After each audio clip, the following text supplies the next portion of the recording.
Hey everyone, this is your boy Kanal, aka Black Man Travels. This is my first live stream midday. I look forward to actually doing more of these live streams during the daytime. Your boy's going through a little transition. As you may know, I'm no longer called Black Man Travels. I'm going through a transitioning phase right now. But before I actually leave the Black Male Travel space and not being called Black Man Travels again, I want to address this one particular person and just people in general who have felt the need to nitpick what the Passport Bros are doing. Now, trust me, I've been critical of the Passport Bros since day one. I've heard the word Passport Bros 6 years ago, before this whole social media phase started kicking in. And trust me, I've been one of their harshest critics.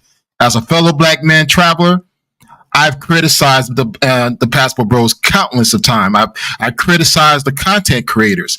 But one thing I'm not going to do, I'm not going to have someone outside of our circle actually criticize the Passport Bros. The only person who could probably be in a position to criticize Passport Bros are people like me. So I'm not going to have a stranger who's not part of our space, who do not understand what we're doing overseas and what our purpose are, to come out and start throwing some crazy, outlandish words just to build up their channel. Now, there's one particular YouTuber, he's obviously growing his channel, and he wants to target the Passport Bros. Now, granted, he has made some valid points. I do agree in certain areas. However, you're not in our space. You have no power, no leeway to say what you want to say about the Passport Bros. And guess what we're going to do?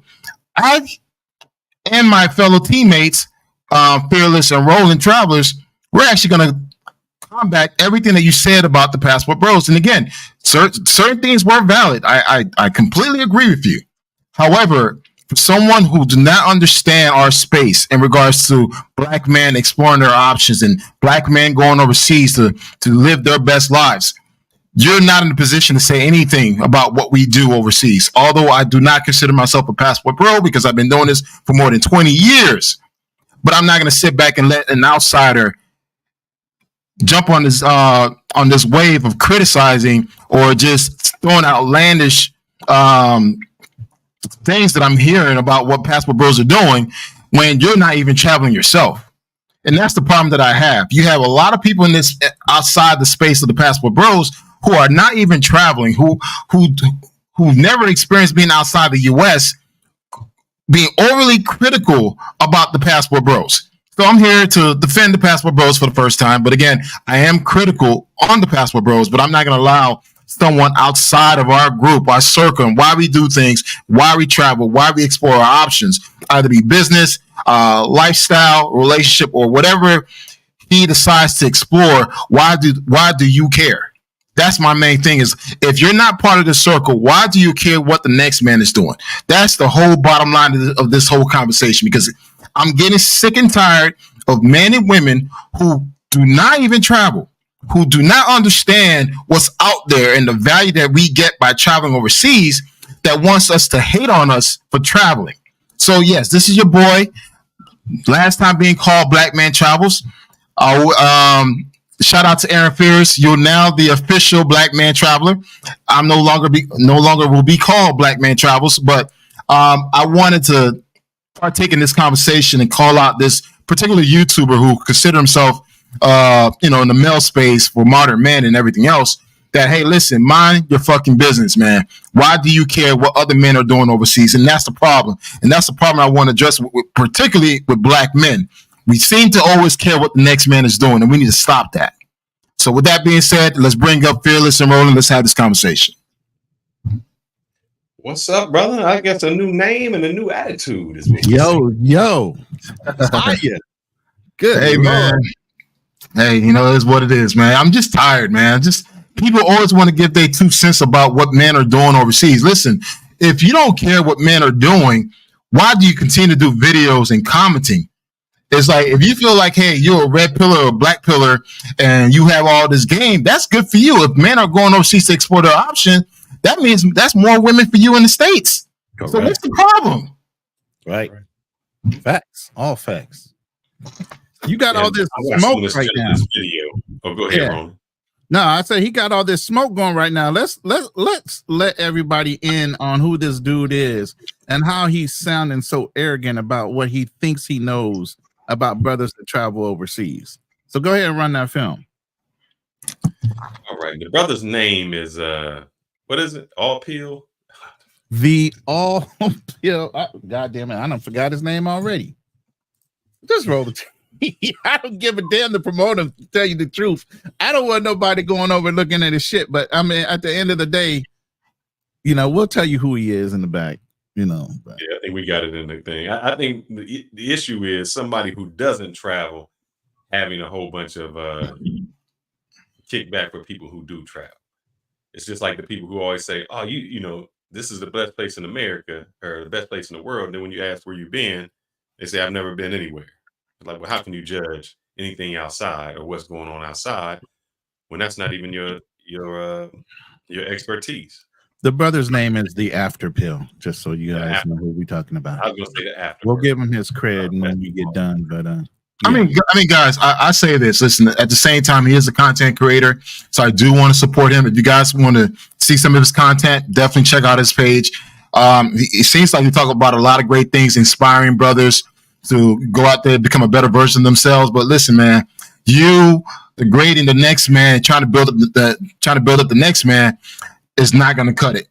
You can't do both at the same time. It's either you're going to degrade or you're going to uplift. And one thing about the travel space, we're all about uplifting, and that's why I even go at any dudes that feel the need that want to talk about women. It's like, listen, if you're done with women in the States, go live overseas, go do you, have fun. That's it. But the constant back and forth just don't make any sense. Facts. It just irks me that people who are not in this space, and it's just not males alone, there's some females out there that always has something to say. Always has something negative to say, always in the space, always criticizing. Crazy. And to add to that, before you roll that film, these brothers and sisters, whoever they are, adding to their comments, adding their 2 cents, based on little to no knowledge, they won't call upon a popular YouTuber or somebody that's in the space to confront them to get the proper information. They'll make assumptions and they'll draw lines, but they won't go and actually get a passport bro or somebody that's an avid traveler and sit down with them and do a one-on-one investigative type of interview and get the other side of the point of view. They just want to draw their own conclusions, draw their own lines, and move on down the road of criticize. Let me get my clicks and views. Let me get my viewership up as an anti-passport traveler type of personality. So with that being said, I want you guys to actually listen in carefully how he sounds as if he's speaking from some type of knowledge, and he really isn't. The only knowledge he's getting is from watching YouTubers. Now, brothers, you're going to have to let me know when to stop it, or one of y'all going to have to stop Yeah, it. you know what? Let's do this. Let's take a different approach to this. Let's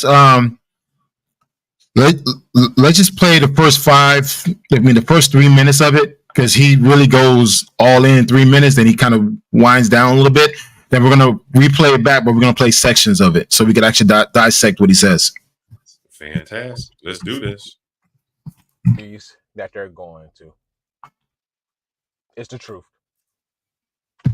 Most of y'all are ugly. Most of y'all are, average to below average in looks. Most of y'all are not in tip-top shape. Most of y'all wasn't making that much money in the country that you came from. Most of y'all probably came from America or somewhere in the West. Most of y'all wasn't being the best possible man that you could be. Most of y'all were lames. Most of y'all was at the bottom of the totem pole where you came from, and you wanted to go somewhere else where you had an advantage. And lo and behold, what you consider beautiful over there is somebody's sloppy thirds and sloppy fourths. Let's talk about it, man. Let's talk about it, because I'm on y'all ass. I guess I'm public enemy. I'm public enemy number one to passport bros. I'm on y'all ass, but that's okay. That's okay. Most of y'all are getting sloppy seconds. Most of y'all are getting sloppy fourths, fifths, and sixths, and sevenths, and eighths, and ninths, and tenths. Prove me wrong.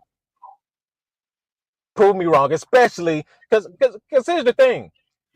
Most of y'all are not even making over 60, 70K a year, from America, because most of y'all probably came from America. Most of y'all wasn't even making that. So you can only afford to go to places like the Philippines. You can only afford to go to places like Thailand, and the cost of living is rising in these places anyway. Right? You can only afford to go to Colombia. Right? Somebody had the nerve to talk about something. You mad because you stuck. Bro, I just looked at a flight to Colombia, bro. That's $500. My shades cost that. My shades cost the one-way ticket. My shades cost that. Shit, my camera that I just bought cost a round trip. What are you talking about? You mad because you stuck in America. Man, you shut your bitch ass up, man. Y'all sound like a bunch of bitch made ass, bro. Y'all whole lives revolve around women. You see, you want to know the thing about me? My life doesn't revolve around women. I'm indifferent towards women. But I guess that comes when you have gotten women. I guess that comes when you've had different women. I guess that comes when you know how to deal with women. I guess that comes when you didn't been in relationship, right? Time after time after time, cheek after cheek after cheek, throat after throat after throat. I guess that comes with that. See, a lot of y'all wasn't getting no play where you were. You were a lame. It's okay. It's okay. I used to be a lame too. Once upon a time, I wasn't getting no booty. Once upon a time, I wasn't getting no punani either. But guess what? I made myself something. Guess what? I hit that motherfucking gym. Guess what? I got a growth spurt. Guess what? I came into my face. Guess what? I came into my body. Guess what? I started making more money. But y'all wouldn't know nothing about that because you chose to escape. Let's talk about it. But before we even get on that, let's get back on these sloppy fifths and sixths that y'all getting. See, y'all tried to come for me because I told the truth. passport bros are getting leftovers. Those are the women that the native men didn't want. These chicks are walking the street all willy-nilly, right? They just waiting on you to come and rescue them, right? They ain't selling no punani. They ain't throwing no ass back. They ain't doing none of that, right? Y'all are delusional. Y'all are idiots. You thought she was just waiting. Oh, she was so nice and feminine when I met her. She was just all nice and soft. I've never felt this way in America. I've never had this kind of woman. And she's playing a game with you, dummy. And I'm not even saying that she's wrong. She's a woman. That is how she's supposed to be. But because you never had any of this in your life, you never experienced what it is for a woman to be nice and feminine with you.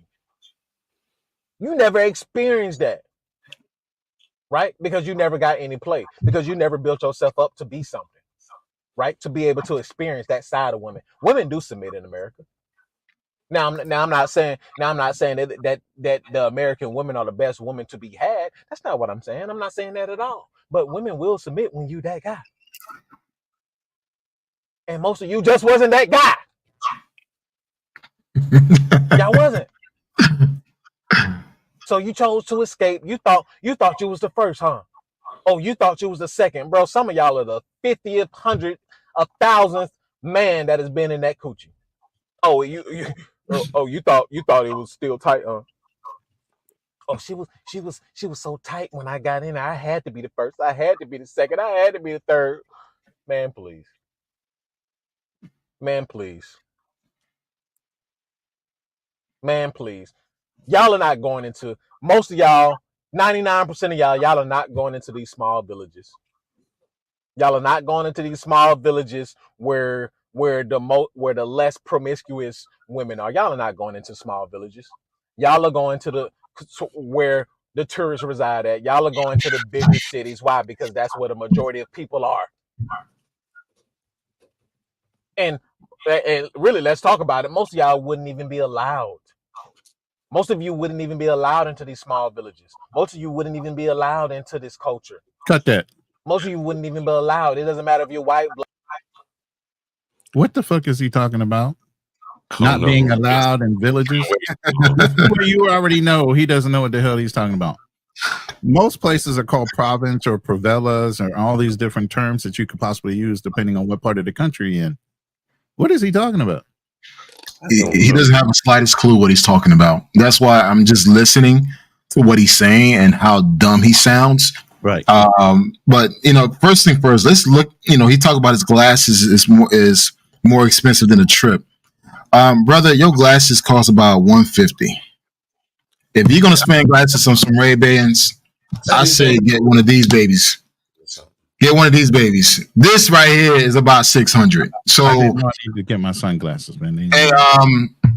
And again, if you're gonna brag about Ray-Bans, at least get the ones with the cameras on it, where I can record you and then have this real life conversation. So if you want to flex about Ray-Bans, get the real shit. Just get the real shit. Don't get all the cheap shit. And also too, you want to talk about cameras? See all those cameras behind me? See all the cameras, them lenses. Just one lens costs more than your glasses. So again, we need to bring this dude back to earth, man. And he's making a lot of wild assumptions about what people are doing overseas. Now, granted, again, I've called this out on the Passport Bros plenty of times. Stop talking about women. The whole purpose of you traveling is to create an experience, live your best life. Don't let women be your primary reason why you travel. And that's always been my harsher critic to the Passport Bros. However, when he say y'all, he's putting at least 90% of us into that damn bucket, which is not the case. And let's talk about it, man. Again, I don't want to take over. I'm gonna let you guys say y'all piece, but yeah, man, bro, calm it down a little bit. My glasses are more expensive than yours. My cameras are better than yours. And all three of us, we're not making $60,000, $70,000 a year. No, I'm too comfortable to do that shit. But anyway, I'm currently not working. And even then, the jobs that I apply for and I get will be over six figures. So this whole notion that we're all dusties and struggling going to villages. Who the fuck goes to villages? I don't travel to go to villages. I'm not staying no goddamn villages when I'm traveling overseas. So again, let's check this dude. And this whole thing about, all right, that's cool that you're in the gym. We've been in the gym for years, man. We've been doing this shit for years. You seem like a young buck that just started in your fucking 20s, man. We're in our 40s and 50s. Failing themselves, seriously. So, you guys take it over, man. Yeah, I don't understand the concept of the glasses, brother. I got several glasses. My Versace, my Oakleys. I got a pair of Ray-Bans. And I got the Meta Ray-Bans. So I don't know what the glasses have to do with traveling. I look at his channel. It looks like most of his videos are either sitting in a car or on the back of a truck. Maybe his income might be a tad bit different. But I don't want to talk about his income because I don't see what is the issue with a brother making 50,000, 40,000, 60,000, traveling overseas to get to a better life. Right. Why do you have to be a billionaire or a six-figure person to enjoy yourself or travel? That shouldn't be a thing. And the last time I checked, a woman is traditional or has traditional values no matter what. So it doesn't matter your monetary, how much you make that determines whether she's traditional. Because I know Jose and Manuel sitting outside of Home Depot, they come home to a traditional woman and they making minimum wage and they doing day labor. So getting a traditional woman shouldn't have to have anything to do with the money that you make. That confuses me. And I think it's very difficult to understand what you're saying for a person who has never traveled. So it's easy to criticize just by looking at videos or maybe what someone has posted, and maybe your algorithm is incorrect, but you're making assumptions about a whole group of people on places that you've never been. So just because you say DR or Colombia, that's like saying, hey, I've been to the United States and you were in the hood in Philadelphia. That doesn't represent all of the United States. Maybe the only places that you know will represent, because when I travel, I don't go to those places. I've never been to a village. I've been to over 40 countries. I never stepped foot in a village. So I'm just curious what he's talking about, this whole village thing. And this whole thing about, listen, man, don't shame a brother if he's making $45,000, $60,000 a year. That's income. That's better than having no income. So the fact that you trying to so-called uplift men, but yet down shaming them at the same time. Look, man, listen, not everybody's going to have the six-figure jobs. Not everybody's going to have the seven-figure job. Some of us going to work the more grunt level work. It's what it is. But guess what? If he has a peace of mind, if he's coming home to a happy home and to a happy wife, he's winning. Because trust me, I know a lot of dudes right now making six figures, having miserable lives right now. Facts.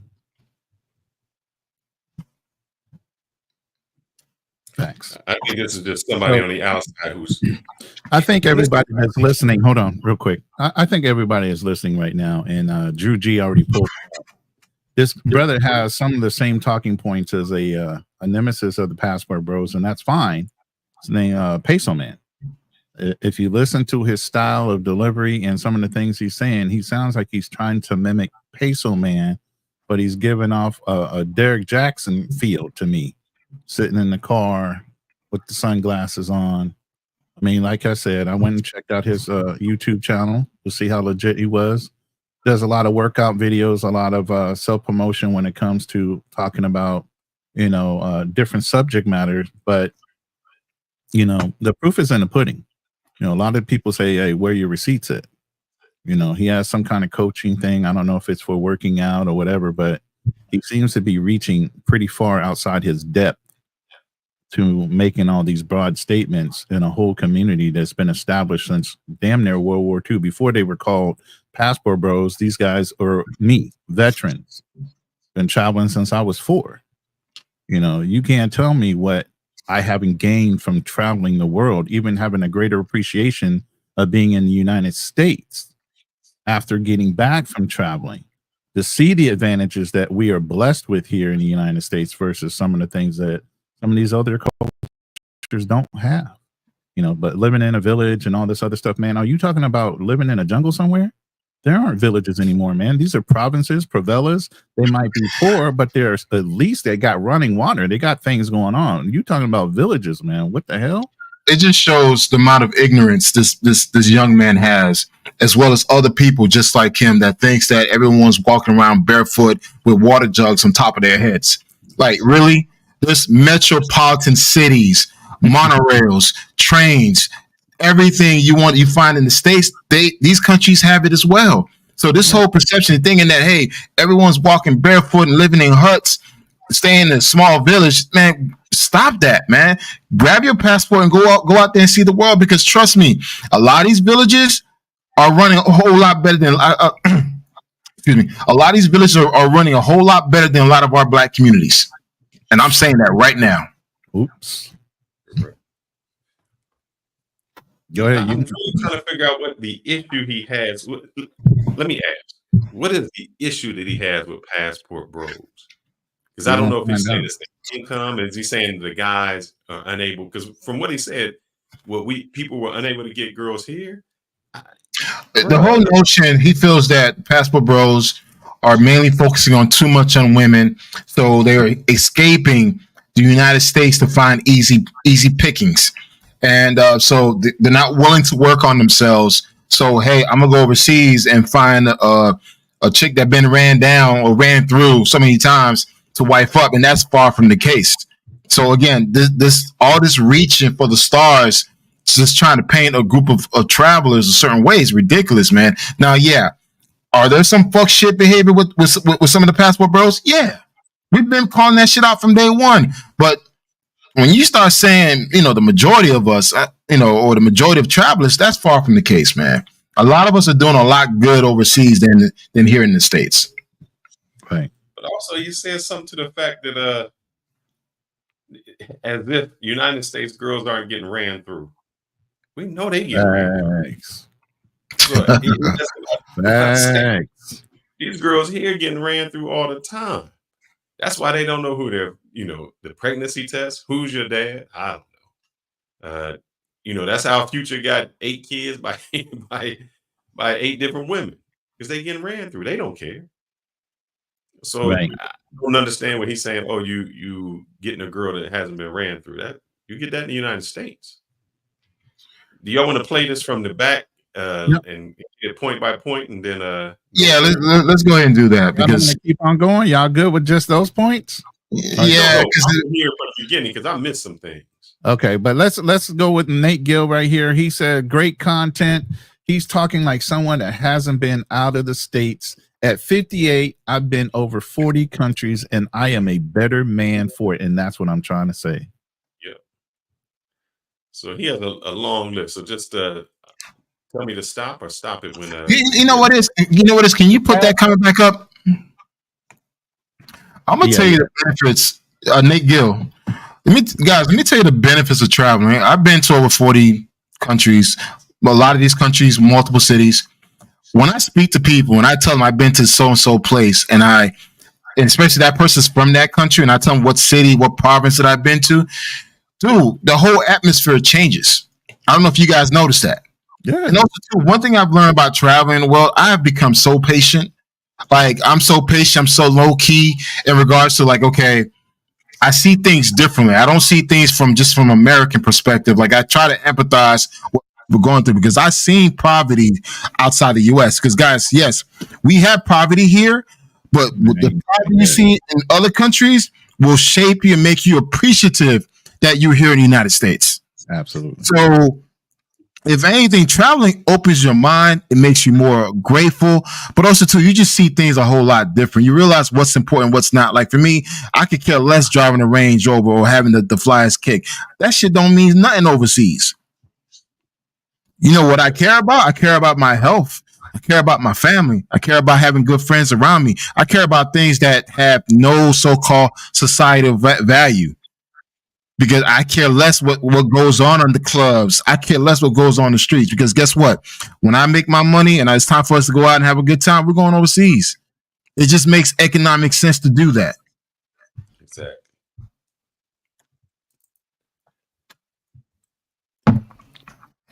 I'm gonna play him up. We'll stop him in the beginning, and let's see him. All right. Let's hear this, brother. I got to hear the glasses story all over again.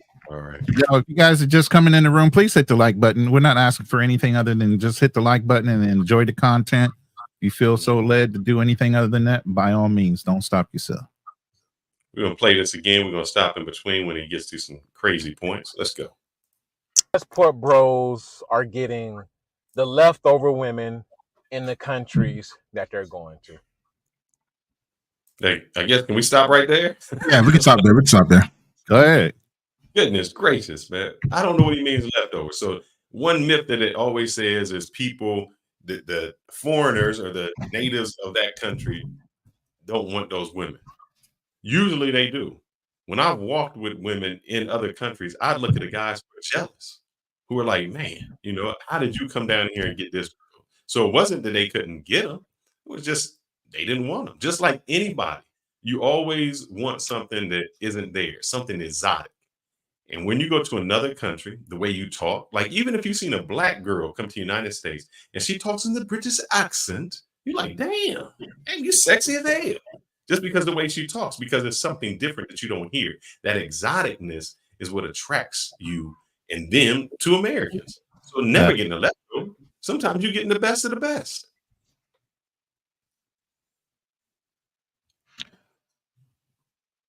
Anybody want to roll with that? Oh, okay. Go ahead. He made a comment about we go and deal with the bottoms of the bottoms, the leftovers. Would you consider this a leftover? No, not even. So again, I could show my whole entire portfolio, and none of my content within that portfolio is considered leftovers. Mm-hmm. Yeah, it's just someone who hasn't traveled, someone who doesn't know, and it's always an assumption. And I hate when people make those assumptions. And even with that assumption, a lot of brothers, even if they're traveled to monger, they understand the women that they're mongering with are not the ones that you're going to marry. Correct. 95.9%. Now, there's some dumb ones out there that are going to try to wife up a stripper, just like here in the States. They're going to try to wife up that chick off of Soy 6, you know, just because they feel like she done put it on them so bad and they done got PW'd. But 99.5% of the brothers that are going overseas, if they're there for pay for play or mongering, they know they're renting them to let them go home. They're not renting to people, they're going for play. And also too, if you are, I'm not recommending it, but if you are paying, you know, P for P, one of my OGs taught me years ago, fuck your fantasy. Facts. Mm-hmm. That's it. If you're gonna take that route, yeah, make sure you bang your whatever fantasy you have. You better make sure you get that. Facts. Because that's what it should be. If you're paying for it, it should be some of the best. Do what you normally wouldn't do. That's how I say it. But I know, look, the term "don't turn a hoe into a housewife" was way before there was a passport bro movement. So someone made a comment about Skylar, man. I'm going to behave because again, I'm turning a new leaf, bro. Listen, man, don't take everything what he said for face value, man. Just be mindful of what he says because, yeah. Don't take his words literally because trust me, he can't stand on a lot of things he says. Let's hear what else this brother has to say. We might not get far because in every sentence, I mean, we only went through 6 minutes and it was already enough inflammatory shit on that you're like, what the hell is he talking about? Most of y'all are ugly. Most of y'all are, you know, average to below average in looks. Most of y'all are not in tip top shape. Most of y'all wasn't making that much money in the country that you came from. I stay in the gym, dog. I stay in the gym. I'm about to rip the damn shirt off. Shit, fuck all this shit. Dude, I stay in the gym. What, man? Hey, it's what it is. What he don't understand, I know, physique, but you got to get over 200 pounds, brother. We ain't in the same league. You still in the low 100s. I don't know where this concept goes, because usually if you travel, what you tend to realize is your food is much better when you go overseas. You exercise and walk a lot more by going overseas. And you start to bring that habit back where you say, why am I eating this garbage? I didn't eat this garbage. I've gone and traveled when usually when you travel, you think, man, I'm going to pick up weight. Where I've actually lost weight just because of how I'm eating and how much more I'm walking. So this is all garbage. So if you think that people that travel overseas are out of shape, yeah. Don't get him, Kanal. Don't get him, brother. Somewhere in the West. Most of y'all wasn't being the best possible man that you could be. Most of y'all were lames. Most of y'all was at the bottom of the totem pole where you came from, and you wanted to go somewhere else where you had an advantage. And lo and behold,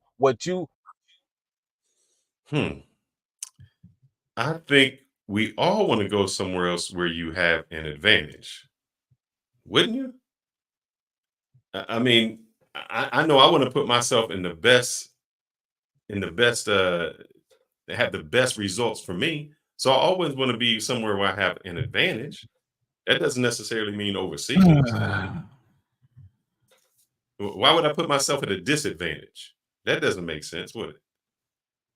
Let me say this real quick. It just amazes me, some of the guys that come up and start talking this ish.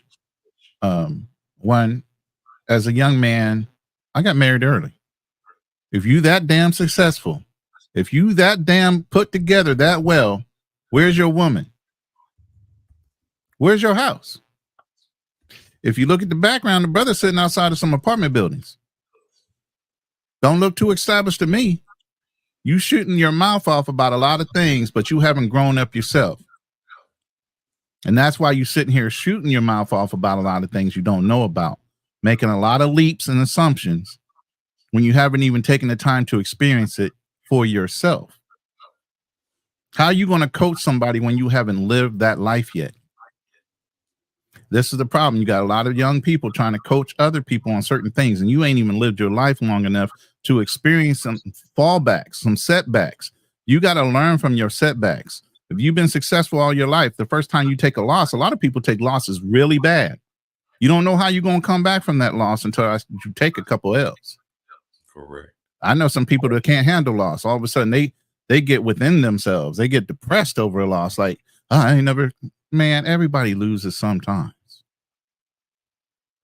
I don't think this brother's been knocked down enough to be speaking on anything on behalf of trying to mentor men and shape and mold men's opinions at his age. And I'm assuming he's younger because he's saying a whole bunch of stuff without any facts.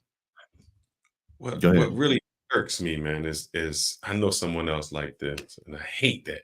I hate whenever you get to the point where maybe he just got a car, just got a job, just got something, and now he has to downrate everybody else because he just came up just a little bit. You just maybe made something. You maybe just got in shape. You may just got that job. And the first thing you do is try to turn your back and talk about everybody else. I never understood that. Instead of uplifting, you downlift. It's like a jealousy thing. Like, oh, I've made it now. And now the fact that I have a little something, everybody else is below you. Brother, hey, I'm in a great position. But I know there's a whole lot of people in much better positions, way off. And I've been where those other people have been. So why would I downrate the people who were there? Why would I say anything about the blue collar worker, the guys who working every day, the average looking guy? What's wrong with the average looking guy? That's the backbone of America. Those are the guys who are going out breaking their back doing it, the average income man. All right, let's go with it. what you consider beautiful over there is somebody's sloppy thirds and sloppy fourths. Let's talk about it, man. Let's talk about it, because I'm on y'all ass. I guess I'm public enemy. I'm public enemy number one to Passport Bros. I'm on y'all ass, but that's okay. That's okay. Most of y'all are getting sloppy seconds. Most of y'all are getting sloppy fourths, fifths, and sixths, and sevenths, and eighths, and ninths, and tenths. Prove me wrong. Can you stop this? Can you stop it real quick? Prove me wrong. Yeah. Yes, sir. Here's the thing. He's saying all this, and obviously he has a book on Amazon, you know, teaching guys games and betterment and self-improvement. He's one of these self-improvement gurus. Sir, where are your receipts? Where are your receipts? If you can so-called get the so-called baddies, I assume he's in Dallas or somewhere in Texas. Let's show him. Where's Show he him. at? He's in Dallas. Oh, Lord. Your neighborhood. He's trolling you. He's really trolling you because he's right there. No, he's not in my neighborhood. Maybe Oh, I'm in sure he's Dallas. not in your neighborhood because if he came to your house, he'd shut the hell up. But I'm just saying. See, that's the thing. A lot of these so-called dating coaches, self-improvement coaches, whatever, they never show receipts. They never show any effort of their work, any body of their work. So they quick to say all these outlandish comments, but yet never show receipts. And one thing about us within this travel space, I'm part of the old school travelers. It's all about receipts, man. I don't care what anybody tell me. If you're gonna talk your shit, show me what you done. I seen the body work of Roland. I see the body work of Fearless. I seen the body work of a lot of these other travelers out there. When someone prepared to talk their shit, guess what? I want to see your receipts because trust me, my receipts is on www.blackmantravels.com. If you want to see my receipts, check out my website, blackmantravels.com.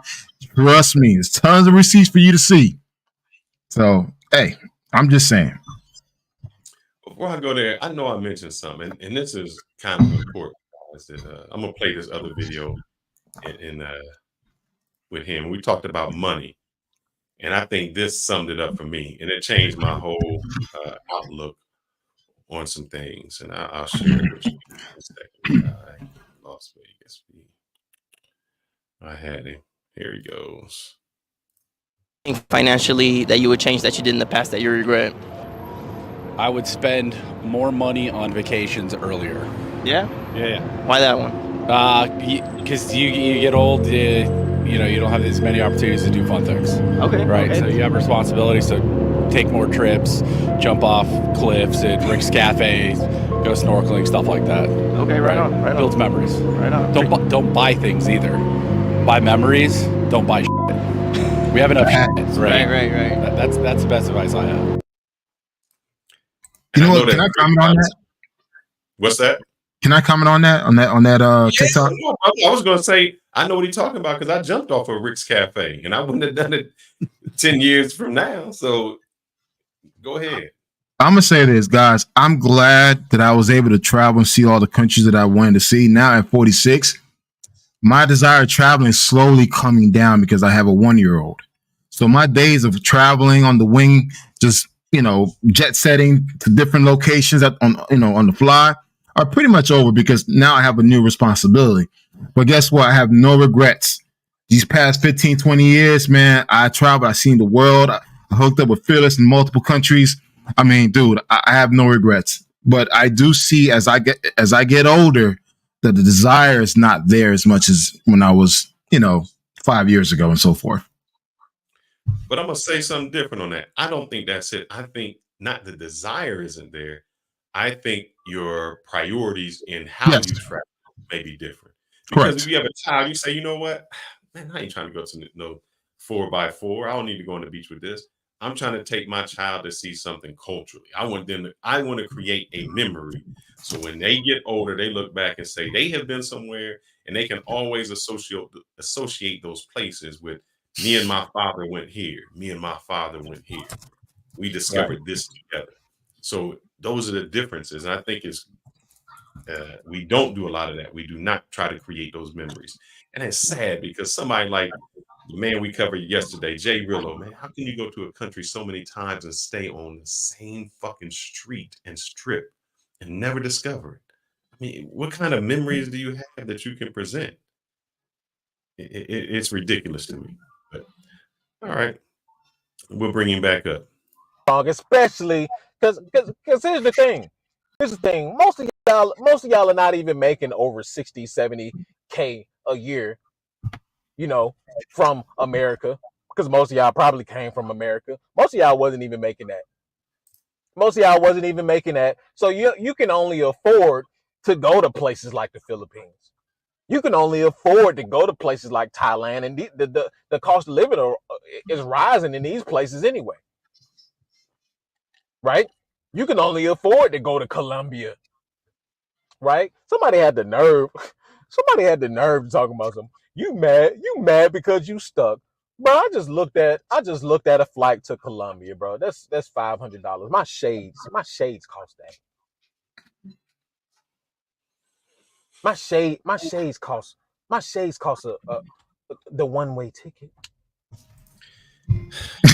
This reminds me of this.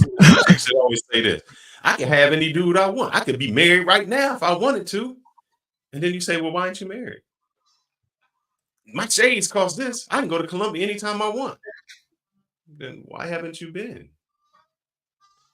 You know, I can go all these places. It's only $500. My shades cost this. Well, why don't you go? I never understood when you say what you could do, but you don't.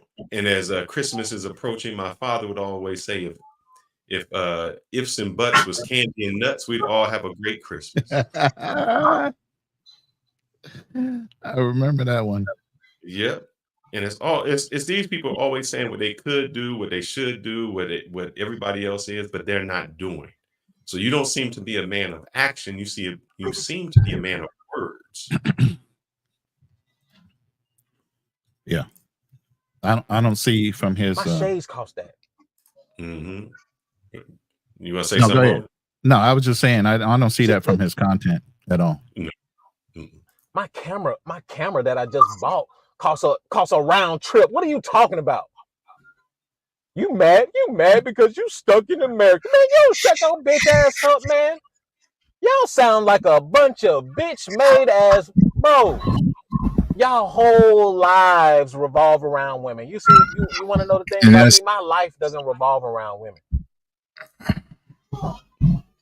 Go ahead, brother. You want to say something? No, and that's not true. I mean, the fact that he says that, but again, there is a percentage of the passport, bro. That's all they talk about. That's all they do. But again, I mean, a great percentage of us actually go out and experience life for what it is. So this notion that guys that just go to a country just for that one particular item is bullshit. Yeah, I think you can't see the forest beside the wood. So, one of your nemesis, your sister-in-law, Ronan, I remember when she was on live and when she did her in the search, everything that was in her search said Passport Bros. And I'm thinking, that's why your mind is corrupt. If your whole world is in one section, you can't see anything else. That's like people watch the news and they watch one channel and think that encompasses the world. They have nothing outside of that, nothing else to look at. It's consumed by one perspective. And I think you said it yesterday, Kamal. You said, man, I did not know how big YouTube was. Yeah. When I started getting other algorithms that had nothing to do with traveling, nothing to do with Passport Bros. And you're like, wow, how can some grandma who over here raising flowers saying how to plant a flower thing have 1 million subscribers?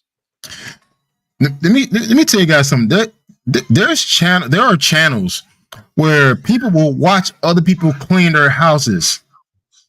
Like they have over like 300,000 views of people they place the camera in a centralized place and they just clean their house and people are commenting how she's cleaning the house. Yeah, it's amazing what people will watch for entertainment. Yep. So it's crazy with this, but yeah, let him go. Women, I'm indifferent towards women, but I guess that comes when you have gotten women. I guess that comes when you've had different women. I guess that comes when you know how to deal with women. I guess that comes when you didn't Hold on. relationship. Stop that for real quick. And relationship. I don't want to get off that, belabor that point, but how is he indifferent with women? You know what? I was just gonna say that. Like wrong usage of the word or something. That kind of stuck out to me. What do you mean by indifferent to women? You know, you need to clarify yourself with that one. But what does indifferent mean to you? Fearless Canal, what does indifferent mean to you? I don't even know. I'm not even trying to wrap my head around that shit. It's just when he made that comment, I'm like, what? I'm a wordsmith. When you start using words like indifferent and different things like that, I'm like, what the hell do you mean by that? Look, I love women. I respect women. I appreciate women. I have nothing against women. No, I'm not one of these guys that have hang-ups. That's not me. I'm going to give you the Oxford definition of indifferent: having no particular interest or sympathy or unconcerned, neither good nor bad, mediocre. That's the word indifferent. So what are you saying, bro? He doesn't like women. It sounds like that, doesn't it? Hey, he probably likes the other side. I don't know. You're right, True Prodigy. He talking like all passport bros are incels, and it's so sad that no other group of people except people of color, we always put everybody in the same group. Meaning, if I was white and there was somebody who lived in a trailer park, they would not associate me with the person in the trailer park. It just we'd be totally different. They would never say, "Oh yeah, how do you feel about the trailer park people?" I don't know. I'm not in trailer park. Nobody ever gets that. Blueprint said he's a diddler. Yeah. But here you could be the richest black dude there is, and somebody would say, still, you know, how you feel about that rap music? I was like, man, I never listen to rap music. Why are you asking me this? We only ask those questions inside of our culture, where we put everybody in a monolith. From how we vote to how we speak to the places we go to what we eat. Right. Hey, I'm with you, Drew. In my car, I got some glasses that I like to take on vacation because I have lost and sit on them, break them. So unless I know I'm going somewhere, on an excursion, float. And I found out glasses do not float. Hey, you know what? He says that we go and deal with the sloppies, right? So yeah, these are sloppies you're talking about, huh? So yeah. Hey, shout out to Bacchus. He's a photographer. Wait. Is Bacchus in good shape there? I mean, is he not got chicks sitting there? What? Hey, like straight out, like ripped? Did he have his abs showing there or what? They were loving him. Thank you.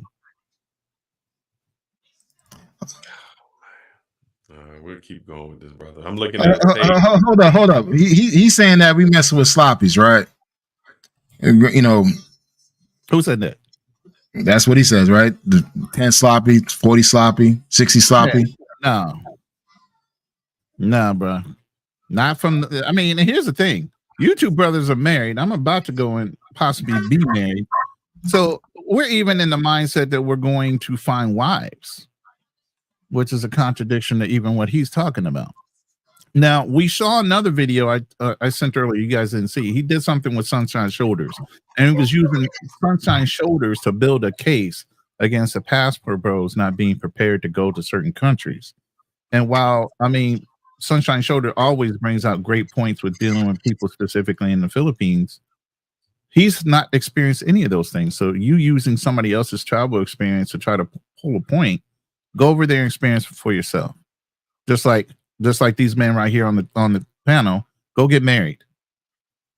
Go have an actual relationship before you start talking about them. Go ahead. I'm looking at some of his videos. He is one of my spots and he can't pull, which is sad. I ain't never seen nobody who couldn't pull there.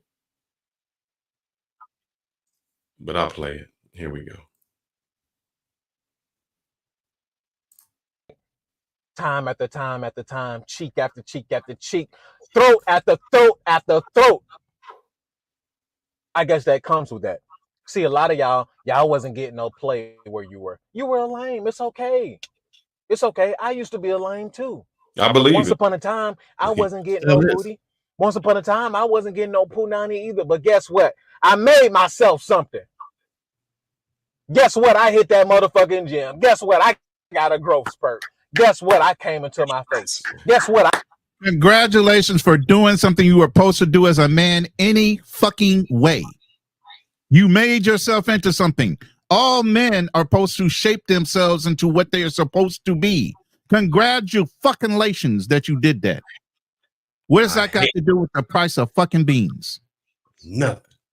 I hate this. I hate this. I hate this. As many of you guys may know, I am part of a fraternity. And the one thing I hated is when brothers led with that, meaning you were nothing until you could say you're this. And what did I say in the beginning? I did this. I'm cold watching this. Never watched it. He wasn't that man.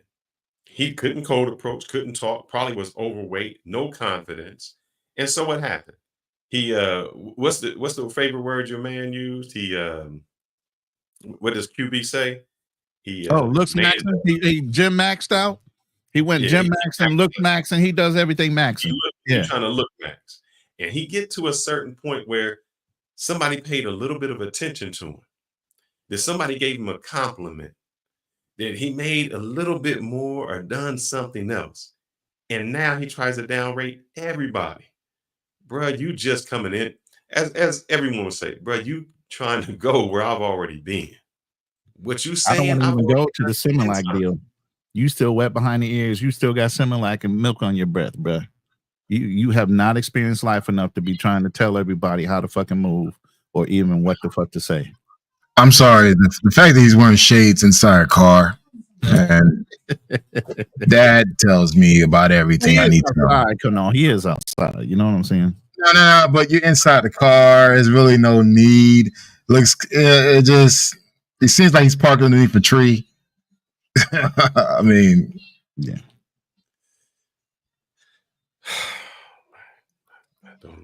All right, we'll play him, and maybe I'll find something here. I mean, my thing is this: like, for someone who has it all, that has all the stuff going for him, why do you care what the next man is doing? That's the whole issue for me. Like, I to be honest, I could care less what most passport bros are doing, but why do you care and put so much emphasis on what the next man is doing? That's some suspect ass shit. I just feel like, man, listen, man, let the man live his best life. Whatever he does, as long as he's not hurting anyone in the process, let him do him. This whole thing about shaming other men and they got to do this, they got to do that. Why do you care? Create your own community, create your own circle, and y'all live y'all best lives. You caring about what the next man is doing overseas while you so-called winning big in Dallas or wherever part of Texas you're from. Why do you care? If anything, you should be happy because guess what? That's more women for you. For every man that's leaving the country to go to explore his option overseas, that means that's more women for you. So what's the issue? Here's the issue right here. He's motherfucking peanut butter and jealous. These fuckers hate us because they ain't us. They hate us because they ain't us. They can't do what we do. So at the end of the day, it becomes an issue for them because they can't stand up to the pressure that we give them. Most guys that go overseas are not poor. It's expensive to fucking travel, especially on a regular basis. I just don't understand it, man. I just don't understand. It's sad. And I never like to show. I don't understand. But it's all right. We're playing. I came into my body. Guess what? I started making more money. But y'all wouldn't know nothing about that because you chose to escape. Let's talk about it. But before we even get on that, let's get back on these sloppy fifths and sifts that y'all getting. See, y'all tried to come for me because I told the truth. Passport bros are getting leftovers. Those are the women. These are the leftovers he's talking about, right? You just these are the leftovers he's talking about. That's what we doing, huh? That's what we doing. Go ahead. My bad. I have to check him, man. Man, now you gonna make me show something since he said brother just got. No. I mean, if he gonna talk his mess, man, listen. Guess what? All right, you want to see some leftovers? Are you talking about these leftovers here too? So these are leftovers, huh?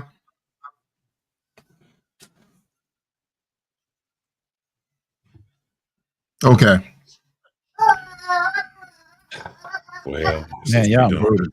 might as well just, since he said people ain't coming up, this is no Diddy, guys. Y'all better not be looking at me. But I mean, this even just how I look on a normal day. So this ain't even me pumped up. This is me cussing one of my friends out.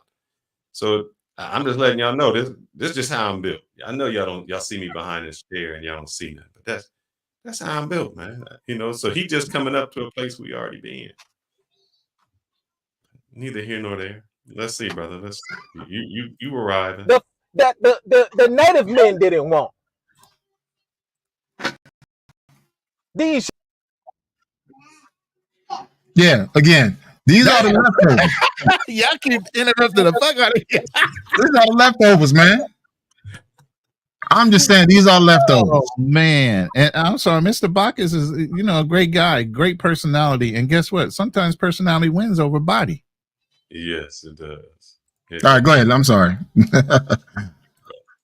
All willy-nilly, right? They just waiting on you to come and rescue them, right? They ain't selling no punani. They ain't throwing no ass back. They ain't doing none of that, right? Y'all like you're not doing that here in the States? Y'all are idiots. You thought she was just waiting. Oh, she was so nice and feminine when I met her. She was just all nice and soft. I've never felt this way in America. I've never had this kind of woman. And she's playing a game with you, dummy. And I'm not even saying that she's wrong. She's a woman. That is how she's supposed to be.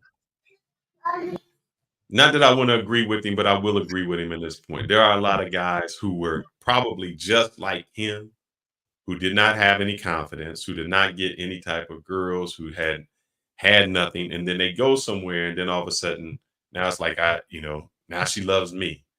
They never had games they fall for. But they fell for that same trick here in the United States. They didn't have to go far to fall for the trick. Now it's just a new game, a new place. Nothing changed but the neighborhood. Look, I'm gonna say this. A lot of guys back in the day that were hitting the gym were the most insecure guys in the fucking world. And they went in the gym to build up their body so that they could have some kind of self-confidence. That was the reason why a lot of guys went in and started bodybuilding. Was it because they didn't have any self-confidence on their own? Not that going and working out isn't a good thing and all those things. And I'm not discouraging that. But what I'm saying is, all you have to do is look in the gym, and I can guarantee you at least 70% of those guys are insecure in one way or fashion. Oh, yeah. And the reason they're in the gym is to try to get that confidence by building up their bodies. They still don't know how to talk to a fucking woman. They still don't know how to use their mouthpiece. They're uncomfortable and jittery every time they get around a woman. So all that is good, but at the end of the day, you still need to know how to talk. You still need to be comfortable around the opposite sex. You still need to have motherfucking social skills. I just hate when a guy he came up a little bit, and now all of a sudden he has to put everybody else down. It's just ridiculous in that sense. But let's see what else he got to say. Let's go ahead, brother. But because you never had any of this in your life, you never experienced what it is for a woman to be nice and feminine with you. You never experienced that, right? Because you never got any play, because you never built yourself up to be something, right? To be able to experience that side of women. Women do submit in America. Now I'm not saying that the American women are the best women to be had. That's not what I'm saying. I'm not saying that at all. But women will submit when you that guy. And most of you just wasn't that guy. Y'all wasn't. So you chose to escape. You thought you was the first, huh? Oh, you thought you was the second. Bro, some of y'all are the 50th, 100th, 1,000th man that has been in that coochie. Oh, you thought it was still tight, huh? That's a wild ass assumption, It man. was so That's tight when I got in there. I had to be the first. I had to be the second. I had to be the third. Man, please. Man, please. Sounds like somebody hurt him. Man, please. Yeah, Y'all are not going Like he into dealing with some most of kind y'all. of 99% of y'all are not going into these small villages. Y'all are not going into these small villages where the less promiscuous women are. Y'all are not going into small villages.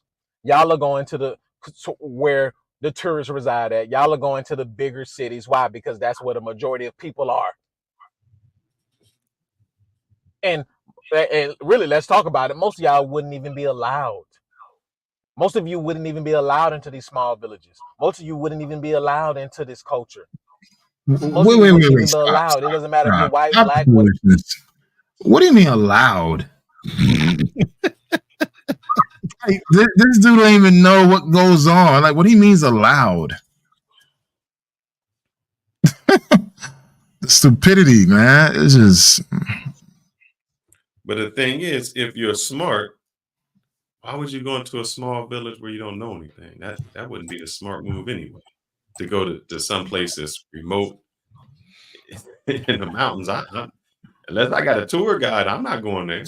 Yeah, you wouldn't go in a fucking weird ass neighborhood in your own fucking city if you didn't have permission to go in there, especially in some hoods. You already know. Exactly. Certain places you don't go. What is this point? No idea. All right, let's play. We'll talk over this fool. Whatever. If you want a part of that culture, most of y'all not allowed into that sector. But it's not like y'all going over there trying to find those women anyway. No, you going into the bigger cities. No, you're going into the tourist destinations. You're going to where those punanis were sold. Do you think the foreign women don't know what's going on? Do you not think they don't understand what's going on? Do you not think they don't? You think they don't have a phone? You don't think they have a phone? You don't think they watch YouTube? Do you not think we know this? You don't think they understand what's going on in America? You don't think they don't understand what's going on in England? You don't think they understand what's going on in Germany? You think the Colombian women don't know? You don't think they don't know that they selling femininity? Hold on, we need to have a troll on the You bottom. Think they don't know why you over there? News information to us. This is the newest information. That's what y'all we don't know this shit by now.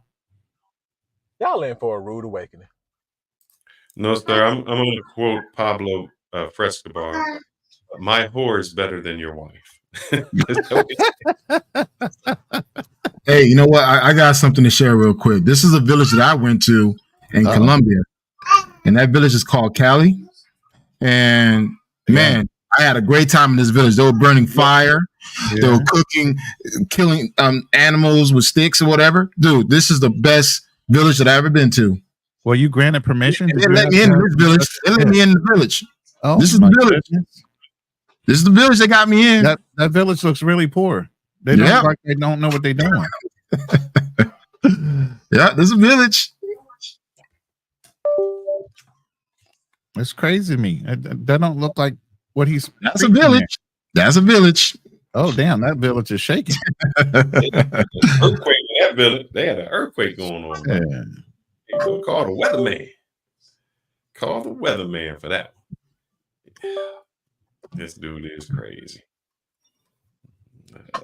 Let's get him going. Crazy.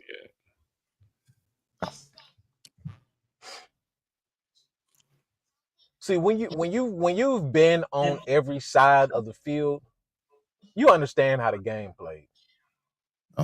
Like I've said before, about to break it down. You about to break it down. Hold different women, white women, black women, Asian women. I've dealt with paid women. I've dealt with escorts. I've dealt with all kinds of different women. Okay. And you will be amazed, almost shocked. Really? At the amount of femininity that you can get with certain women when you pay the price. Oh, when you pay it. Wait. Isn't that a contradiction from what he just said? I don't know. He said when you pay that price, maybe he paid for that femininity. Right. He paid American prices too. He paid that American price too, so you know he paid a grip. But He paid a grip for that American. he obviously doesn't understand economics. Most, if not all, women have a price. And Really? when you pay that price, He paid it. Share that with us. these women switch like that. You would think. But would you think that just chick wanted to be condemned your wife. everybody from going overseas to do That's the how same crazy it goddamn is. So thing. basically, he It happened. openly admitted that he's a trick. Thank you. So, sir, you openly admitted that you're a trick, a bona fide trick that's paying for overpriced punani. In the United States. Man. But yet you hold on. But yet you're shaming men for finding cheaper options. Wow. No, you got to stay here and pay my goddamn prices. If I got to pay it, you got to pay it too. Man. How dare you go and get a lower price? I'm paying top dollar. You gotta pay top dollar for that feminine. Goodness. Oh man. You had no nothing. You know nothing. You have no wisdom. You have no knowledge. And some of y'all should be ashamed of yourself. Some of y'all are 40 plus years old. And you still don't have no wisdom. Stop it. Now you talking to me, nigga. So I'm about to get in your ass. So all right. So see, now you calling out the 40-year-old. I'm 46 years old. Phil is 70 years old, and Roland's 50 years old. So I mean, shit. Now now he made it personal. So it's like now you give him this all the green light to really come for your ass. No goodie. But I'm just saying. See, now it's like, all right, man, let it play. Knowledge. It's pathetic. It's really pathetic that some of y'all have lived 40 years. Some of y'all have lived 50 years. Some of you have lived 35 years. And oh shit, they called you out, Roland and Fearless. Fucking rocks. He say 50 years. 50 years plus, they calling y'all old asses. Call me out. Yeah, he called me out. He got me. I'm still waiting for him to You should be get ashamed of stability, yourself. have a legacy, get some resources. I'm still nobody waiting for him to have truly grown ass kids getting and a some wife. grandchildren. Get to my age before you start talking. Nobody is truly the first man to get it. I've been the first. I've been the first And too. like I said in one of my previous videos, you can click on it right here. I said, Right where? if you want a girlfriend, the title was, if you want a girlfriend, watch this. And I broke down some of the things that you have to accept if you want a wife anywhere, if you want a girlfriend anywhere. Y'all think the girls in foreign lands are so different? Then why are they not wifed up? Why aren't the native men wifing them up? Why aren't the native men who have means wifing them up? That's a key word right there. Pause it. He said, why? He said, why bro, are the men overseas not wiping these guys up? Why aren't these guys wiping them up? Because the men overseas are not producing, just like women here in the United States are complaining. I mean, what? First of all, this dude. Wait, hold up. First of all, this dude called us out, calling us pathetic. Then he take off the shades off, man. He looking dead in your eyes, Kanal. He's trying to tell you something. Oh shit, man! I gotta get the gloves, man. See, I'm trying to be respectful and shit, but bro, like seriously, keep them shades on. Dead in your face, saying, "Come on with it."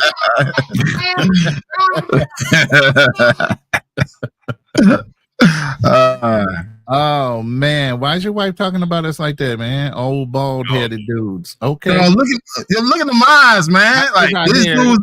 Hey, look at the eyes, man. He's serious. He's dead serious. I'm still trying to hold on to mine, sis.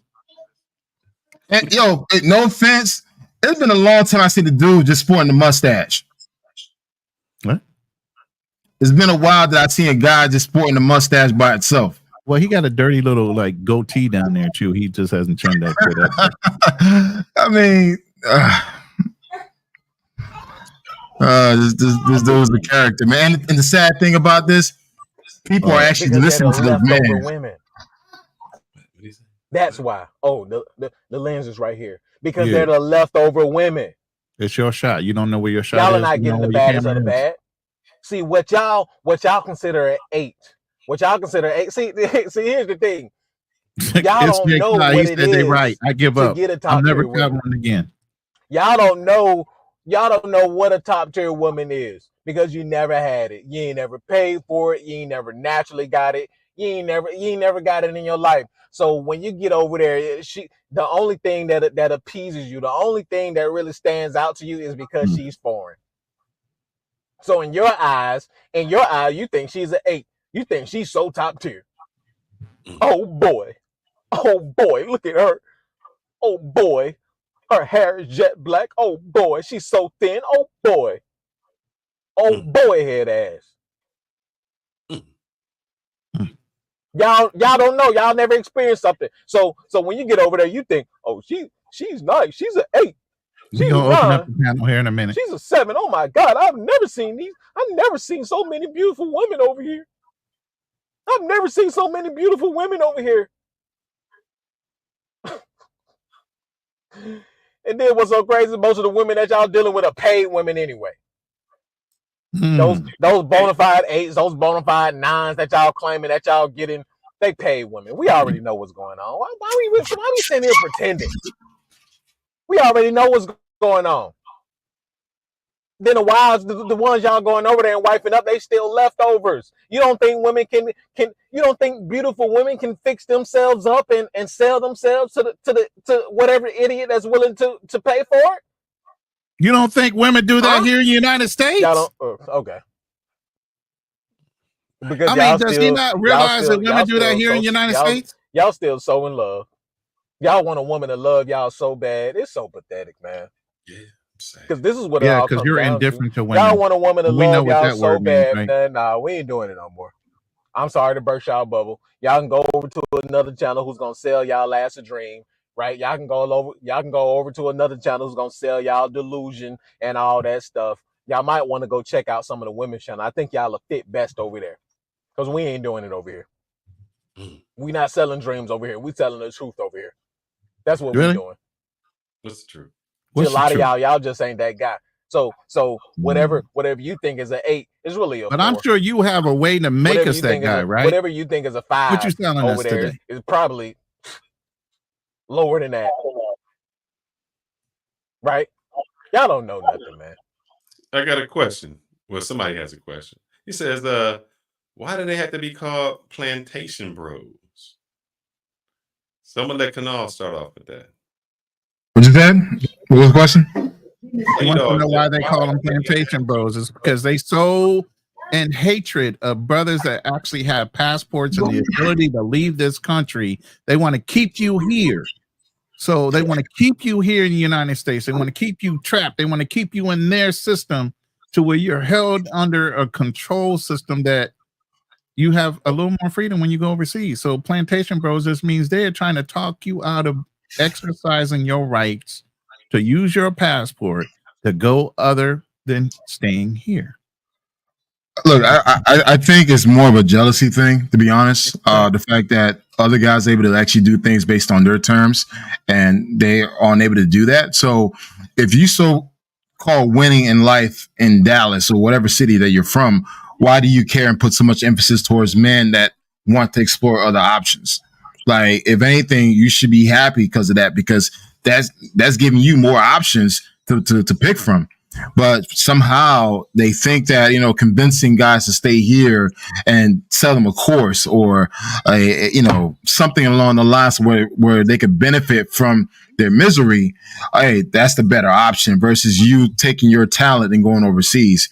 Hey, no, don't do that. Buy one of my dating courses or self-improvement courses and you can become better just like me. Like, get the fuck out of here. We're in sales, so we can hear the pitch coming. We're just waiting for the pitch. Because he's building up to it. We're just waiting for it. What is he going to do to fix us? It's coming. Stand by.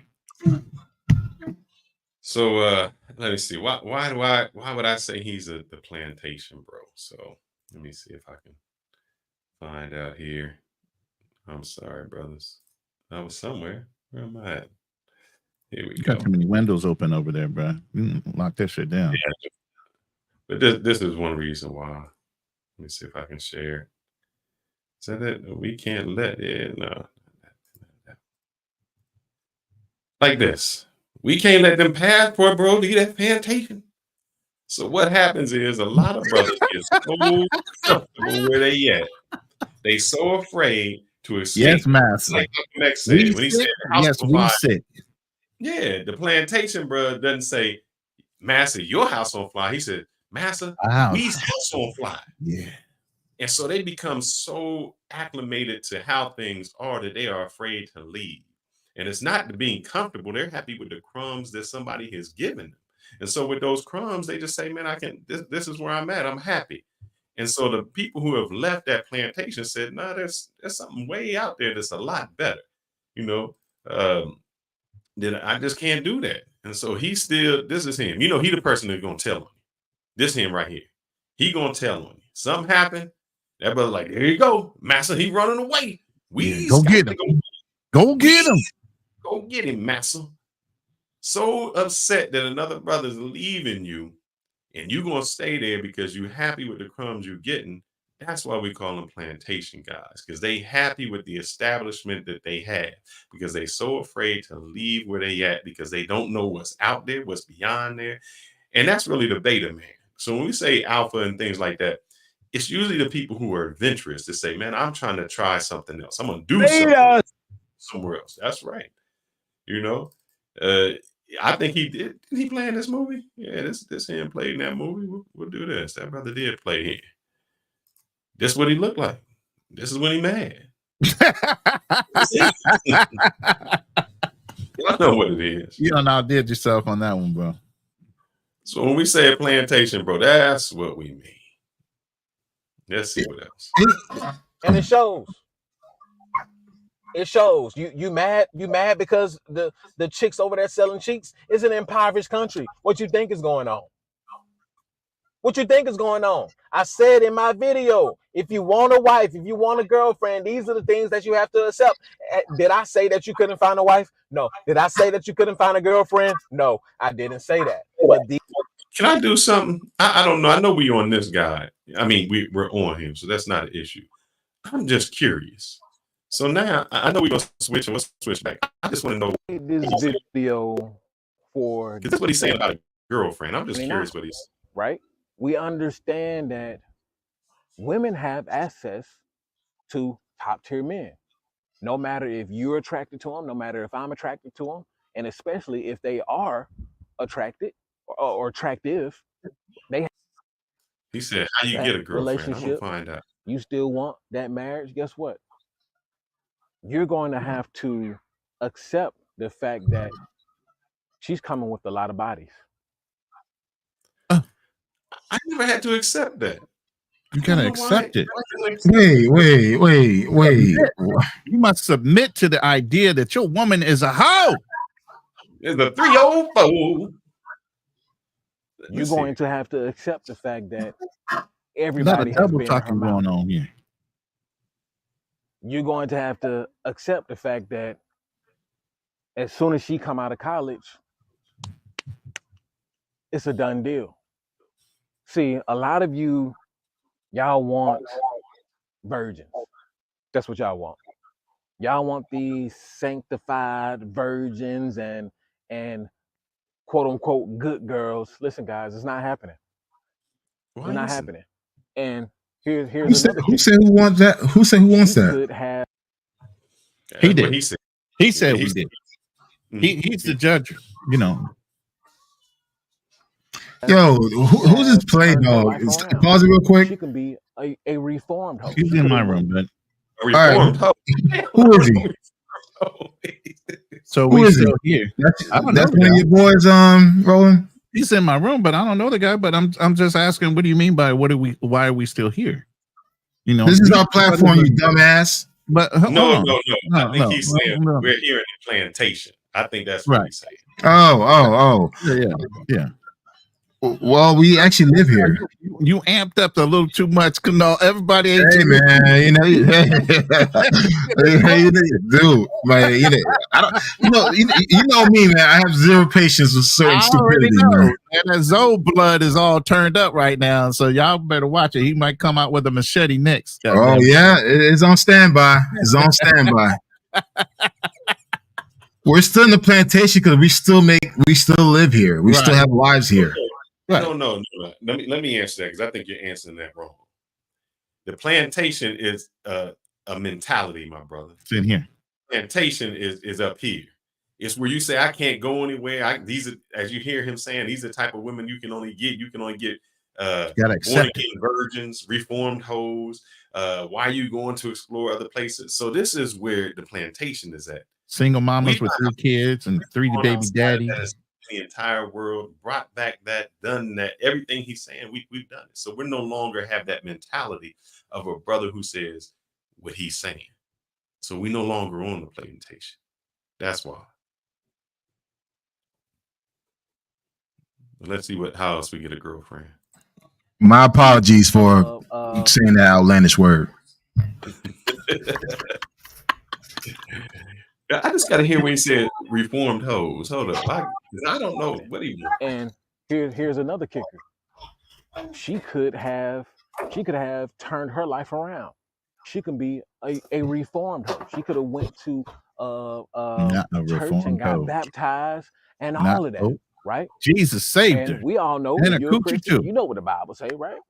You know, you can be born again, correct? Could you? But can you put back those kids that she had by that other man? The woman, bruh, you cannot erase the memories that she's had and all those penile injections that she's faced. It just doesn't happen. So no matter how you look, if I take a glass cup and I break it, no matter how I repair it and put it together, it's got those cracks in it. It still has all those places where it's been broken in. No matter how great that I've repaired, it's been broken. And this is so true, Mr. Dawkins. Meanwhile, females are told not to settle. Exactly. But this brother sitting here telling you must settle. Wait a minute. I know somebody else that says that shit. Supposed to be some Pan-Africanist. I think his name's Dr. Umar Johnson. Doesn't he tell you must settle? You must get these single women and make fathers and good stepfathers to these single women that went out and just did whatever the hell they wanted with their coochies. Crazy. I don't understand the type of women he getting, or maybe that's all that he could get, or I don't know. Here or there. You know, has had bodies on bodies on bodies, experiences on experiences on experiences. Could you accept her for that, even if she's turned her life around? Why should I? That's the only way, guys, because that's the only way. Really? There's no if, ands, or in betweens. Really? So I'm curious now.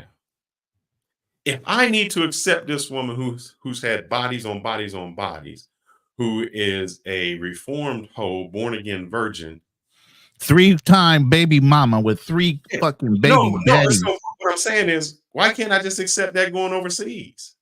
Hello. Didn't he just say that we go overseas not available. To get a woman That's who got bodies in his mind, though. Yeah, but why couldn't, if that's all that I can get here, why not go overseas and get that same girl, but she's a little traditional? So if I'm gonna get bodies on bodies and reform hoes and born again virgins who got masculine attitudes, why can't I go somewhere else and get a girl who has all of that, from what he's saying, but a better personality? Because you're not supposed to leave here. You got to stay here and deal with them. Damn it. You don't have the right to leave. Marcus, no, she didn't turn her life around. She just went from her back to her stomach to her knees. Women are the most promiscuous they've ever been. Women are having more experiences than most men, especially on the younger side of the spectrum. So he's admitting women are getting down quicker and more than men. Yep. Year-old man versus a 23-year-old woman. the 23-year-old woman is blowing him out the water all day long. She gets invited to parties that you and I can only get into if we have resources or if we're throwing a party, right? But you don't want us to have resources. She's getting We're not supposed to DMs. utilize those. Listen, she doesn't have to have 50,000 followers to get a DM from a celebrity. She doesn't have to have 100,000 followers to get a DM from a celebrity. She can have 500 Instagram followers. Listen, she can have 50 Instagram followers. What the hell is he talking about? A chick that this Talking guy about how wants, women can and just boom, fuck you a over DM. anytime they want, So and they if have you want a easy girlfriend access. in See, 2024, okay, dude, 2025, where are you your have to receipts? Where basically it just that's too much rambling, man. I told you he all over the place. That's why we couldn't clip him up. It was just ridiculous. I still don't know how I get a girlfriend. I'm still waiting for him to tell me. accept No, it. he's saying you got to tolerate all the bullshit in order to get one. You have to accept it. This is what he's telling you. Now, Oh, there he that's goes. I'm something that sorry. I'm sorry, Ronan. He said it right there. He said it. the hoe. You have to accept it. Yeah. Now, if that's something that you want, if that's But you got to accept the American hoe. You can't go ahead. overseas and get a foreign hoe. He just destroy said this you can't go narrative overseas and get a of foreign men hoe, thinking but you that got to they're accept gonna the get American virgins. hoe Listen, first. man, the only time you're going to get They have first right of a refusal virgin for if your you call ass up before you can Elon, get a passport and go overseas. right? That's what he's If you saying. call up Elon to ask him to build a time machine and for y'all to go back in time for you to snatch up, a young piece of tail, and that's the only way you're going to be able to find a virgin in today's time. Really? That's the only way. And especially for the older guys, right? The older guys, I don't know who has it worse, the older guys or the younger guys. Listen, the younger guys are coming straight out the gate. Man, the chicks are having 20, 30, 40 bodies. Damn. I'm 28, and this was going on back Oh, when he's social 28. media first started. So I can only imagine these chicks. They have TikTok, they have Instagram, they have Snapchat. Still don't know. And a I lot got of to these fast chicks forward are because I don't know how to get a girl yet. What the hell Let we me get take a to? sip of water. What you Yeah, guys you gotta think? take some water, brother, because you spend a lot of nonsense. Will Right. she have past experiences that you probably don't want to know? Absolutely. Absolutely. This is a More damn times shame. than This is a none, 28-year-old a man woman will right have here had a threesome sitting here and a talking foursome about before a man doomsday has. type of fucking dating. Facts. Facts. This is why brothers are getting their passports 9 at his times out of age and 10, leaving. she has been flown out. I'll bring it down. I'll bring it down a little bit for argument's sake. 7 times out of 10, she's been offered to be flown out. Most women have been offered to be flown out.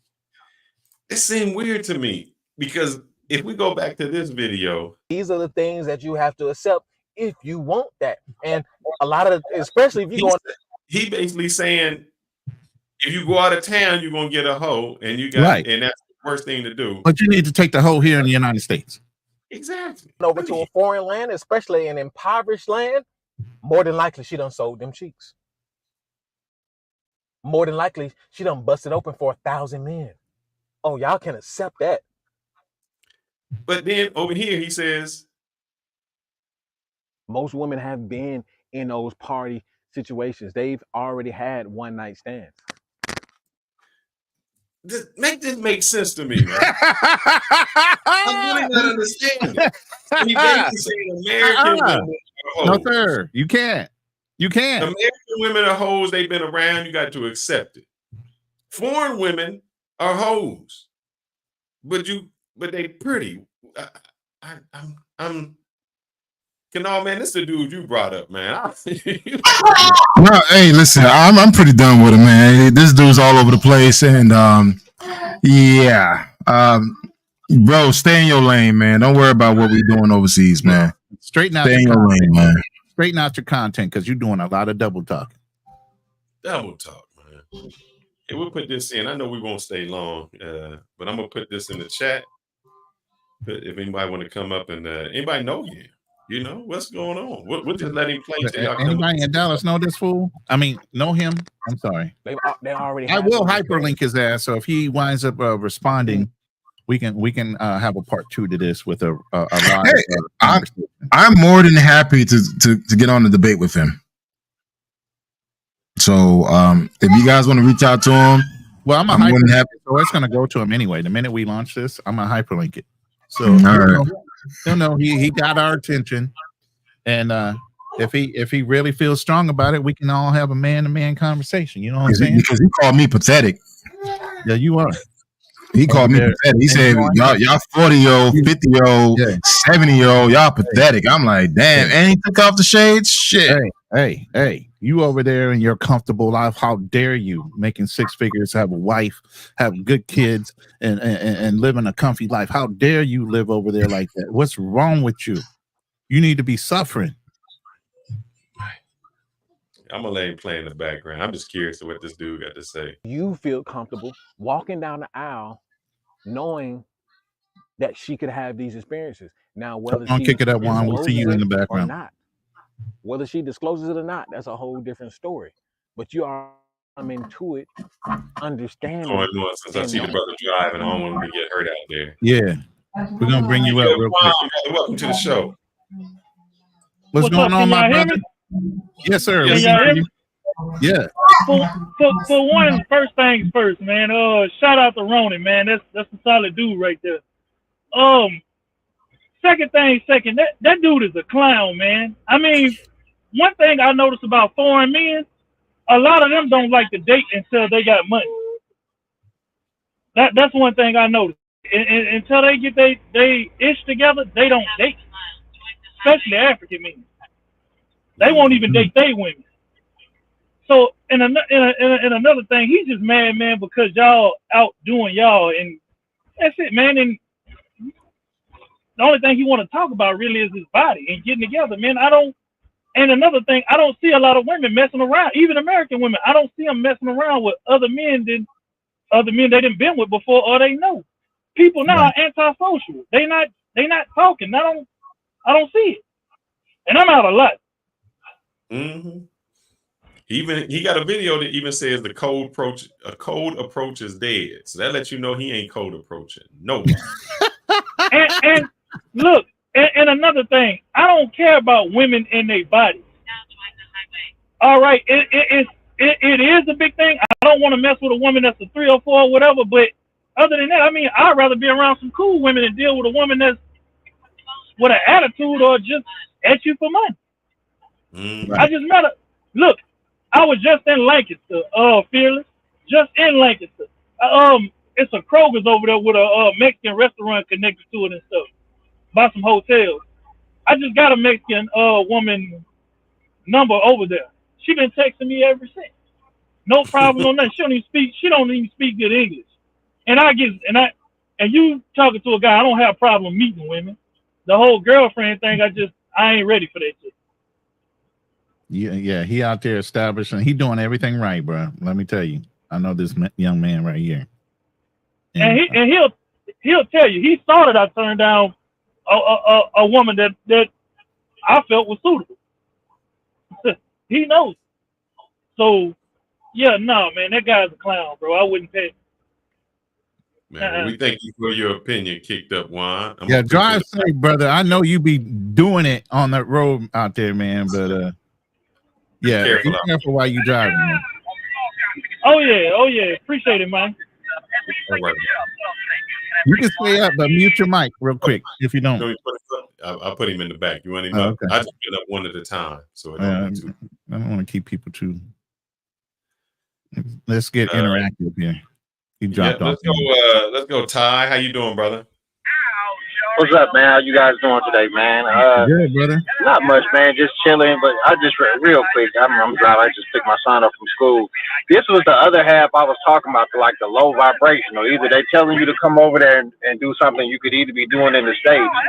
The middle sector is you guys wanting to show all the other quality things you can do when your money's right, and when you actually just looking for something better to do. And then you got these guys that are literally trying to get content and monetized off of bringing down the next person. And I'm like, they're not going to bring down a person that's doing the wrong things in America, but that's the time they'll waste and say, why y'all, it's like either it's the Umar direction or it's they assume that everybody's some fat blob that's balding, and they have to do this in order to get women. It's like you can't go over there and stand out the same way you stand out over here.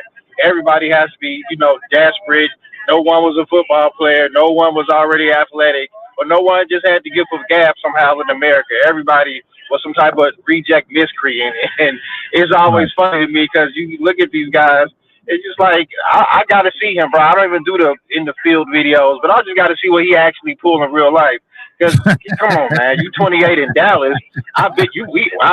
Austin let us know what it's like. That he's going live and showing you, hey, how you doing? Like, I don't want to talk. I don't want to say hello to your camera. He's showing us what it's like, and so I can only imagine what this guy's talking about pulling. It's like a knockoff Derrick Jackson just on the passport side. So these dudes just try to really find another lane. And it really looks stupid. I used to really watch this other guy. I'm not going to drop his name. He's from Chicago. And then it's like he interviewed I can't even think of El Guapo. I can't even think of this bro channel. But he was like, oh man, so that's what you guys do.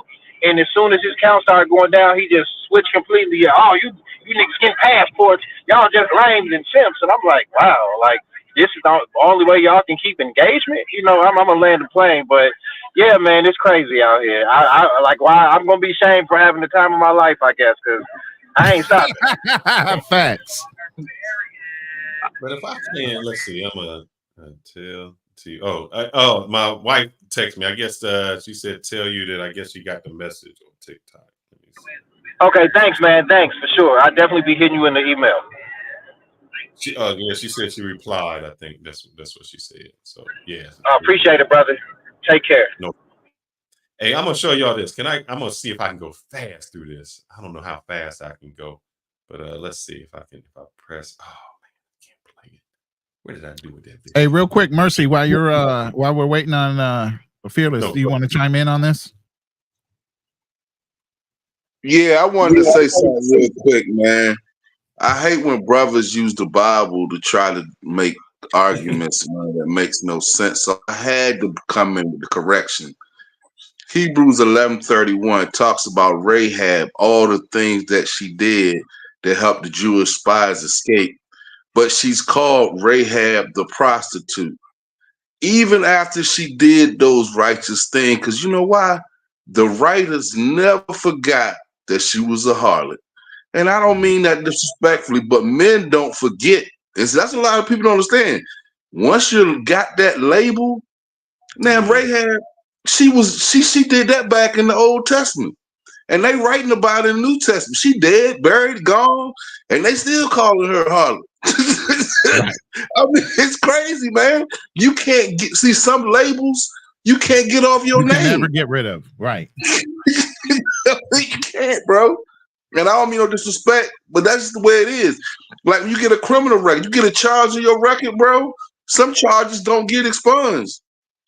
And you get that on your record, bro. It don't matter, man. You get a felony on your record, no matter where you go, it's gonna follow you when they do the fingerprints. I hate to say it, but that's the way it is. Those are all facts. I got my man LJ in the house. What's up? How you doing, brother? How y'all doing this afternoon? We're here in a little bit.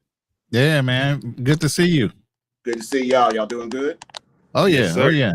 Okay. All right. Look, I didn't know leftovers look like that, gentlemen.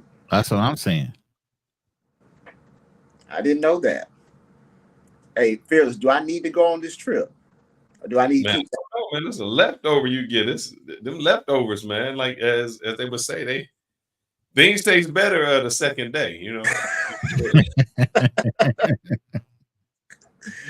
I mean, I need no Let part that seasoning marinate. No, I don't need those. I don't need those at all. Hey, look, I just want to tap in real quick. I'm about to get off work. I just want to tap in and show some love to y'all. Keep doing what you're doing. We appreciate you, brother. Real quick, brother, how you feel about this dude, man? You hear what this young guy is saying. I mean, do you think that's how it is? I mean, do you have to marry a 304? Is that what today has come to? Is that he's a clown. Straight up and down. I mean, I was putting that in the chat. Who is this clown? Who is he? What is he talking about? Mm-hmm. I mean, he sounds like he travels, but What's the hate for? No, I he don't don't think he travel. travels. I don't think he's ever been out the country. Oh, okay. So he's talking about stuff he doesn't even understand. Then Exactly. There you go. That's like me criticizing you guys for what you do, and I've never been outside the country. I sound like I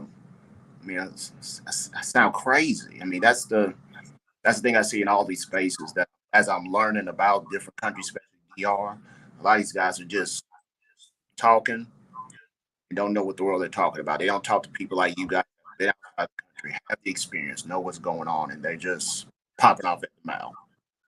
Right.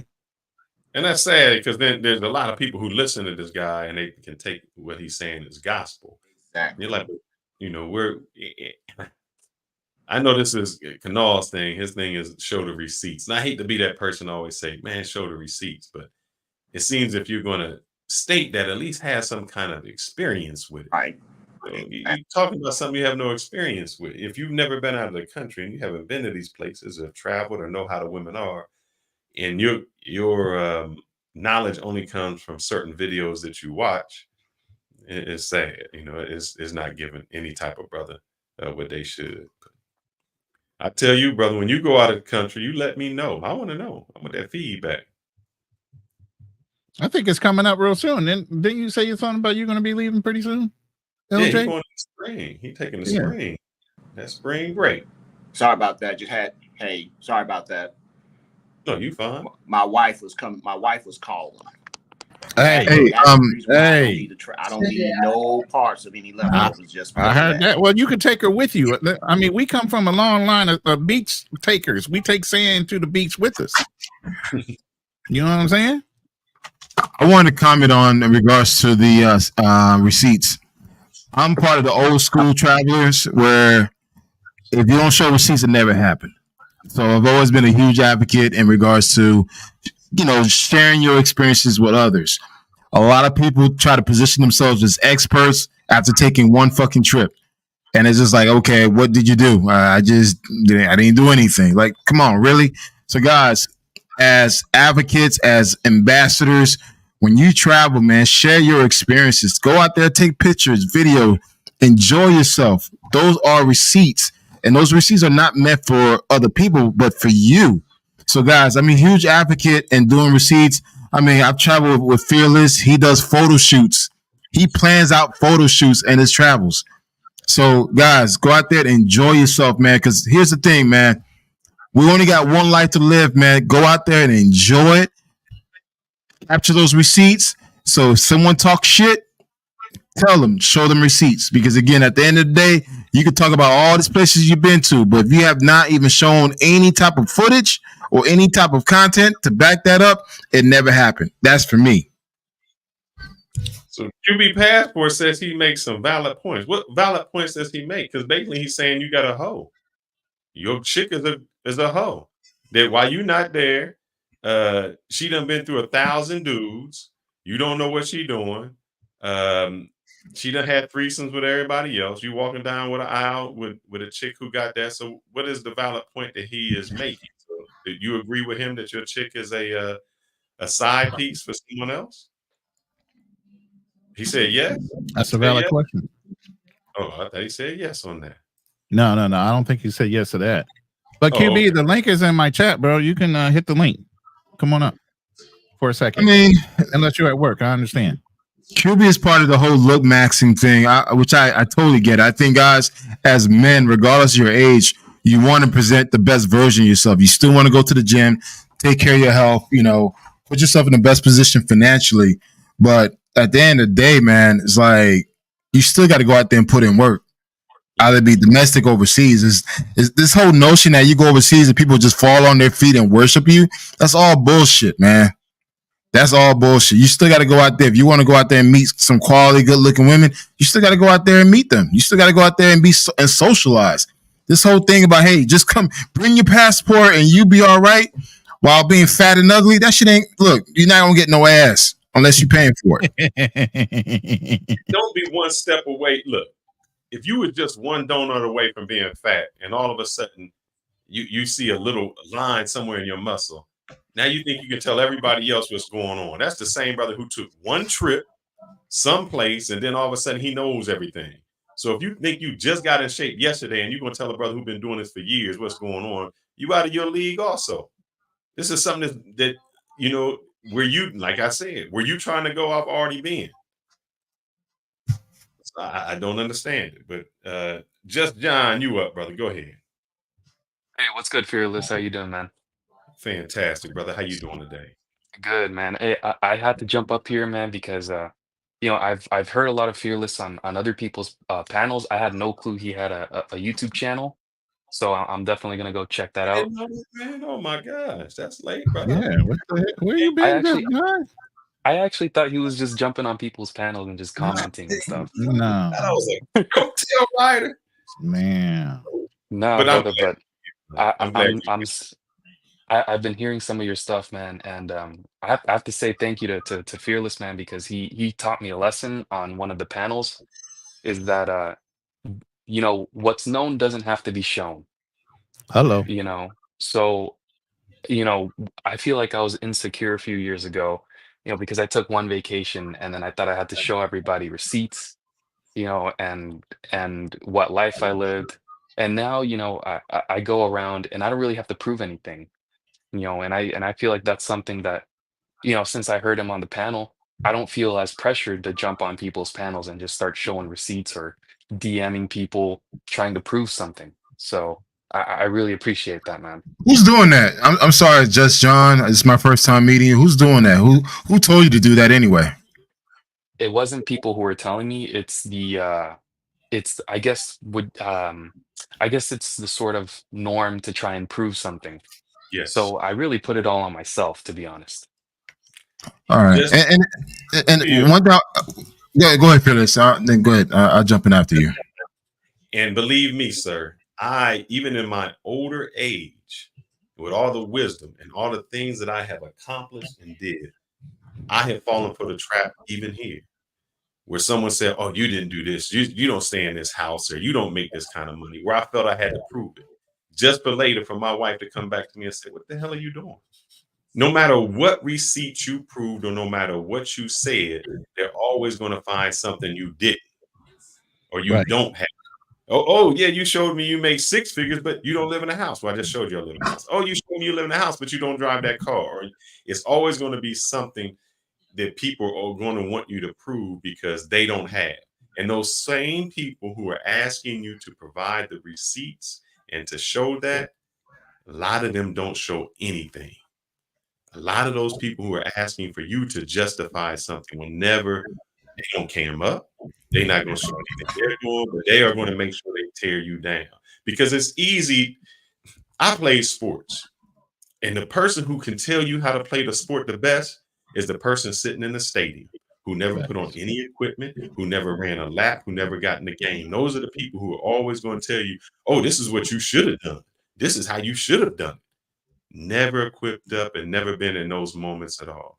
So even me, I had to check my ego and say, you know what? You're right. You're right. I haven't done it. And so I'm glad that you got that, brother. But go ahead, John. Yeah. One thing I want to make it clear to everybody, when I say show receipts, never feel pressure that you need to prove people that what you're doing. I'm not saying to do that. I'm saying go out there and enjoy your life, enjoy your memories, create your own receipts. No one's not forcing you guys to just show it to other people. Me personally, I decided to become a content creator, a travel blogger, where I share my receipts with other people.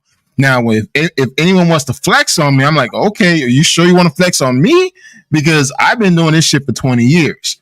And I could show you some pictures. And again, right now I'm showing a video of me, Fearless, his wife, and a few others out in Cuba having a great time.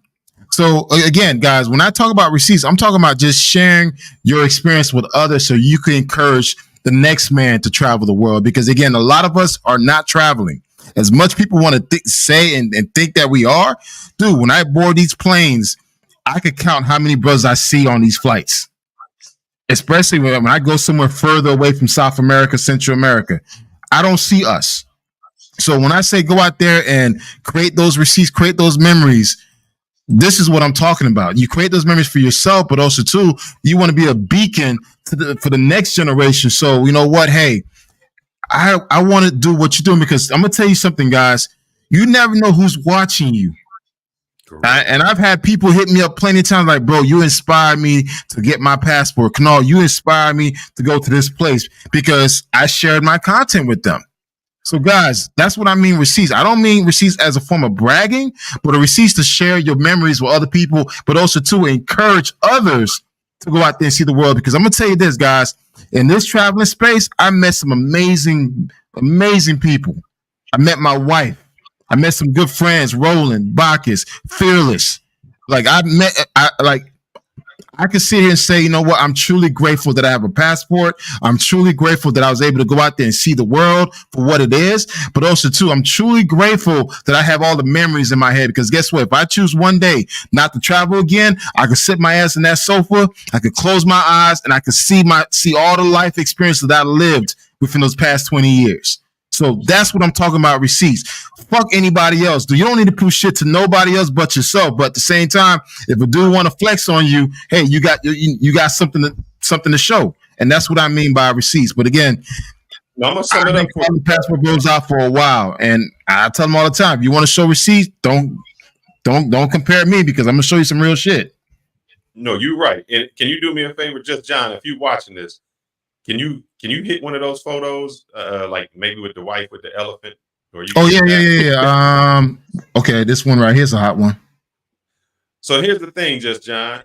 I think what he's saying by receipts are we took these pictures, and you can go to the other picture. We took these pictures for ourselves.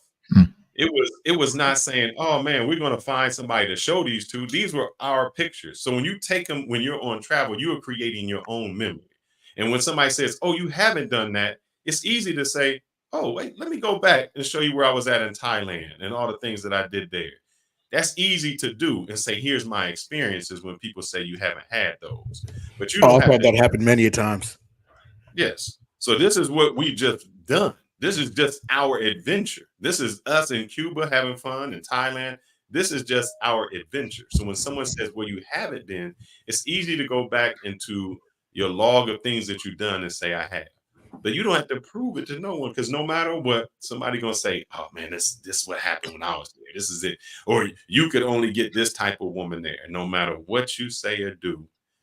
There's a crazy lady that no matter what we say, she still say, your passport, bro, just like it all of them. No matter We in what donkey mode with her though. Yeah. So there's sometimes no matter what evidence or thing you do.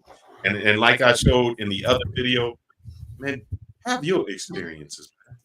Travel for your experience. Have your fun. Because no matter my bad for cutting you off, Fearless, but is it all right if I can add on to that before I forget my thought? No, man, brother, this is your show. Go ahead. Thank you, man. Fearless, you're right about that, man, because I actually have a good friend who's been to this because I was recently in Europe and I had a friend who was recently, or not recently, I had a friend who went to these certain countries that I was going to, and he gave me advice based off of his experiences, and my experiences in these same countries were completely different to his. So I think you guys should not just listen to YouTube and just because someone says, they love black men here, they love black men over there. Sometimes it's because they found a person that likes a black man, not that everybody likes black people in one place. Right. I think that's the most cringiest, the most cringiest thing that I hate to hear. Do they like black man over there? Dude, what the fuck? Just go out there and travel. Like, damn, dude, not everybody gonna like your black ass, man. Just go out there and enjoy the food. Go sightseeing, man. Like, I hate when I see videos and dudes ask these dumbass questions. Do they like black men over there? No, they don't like you.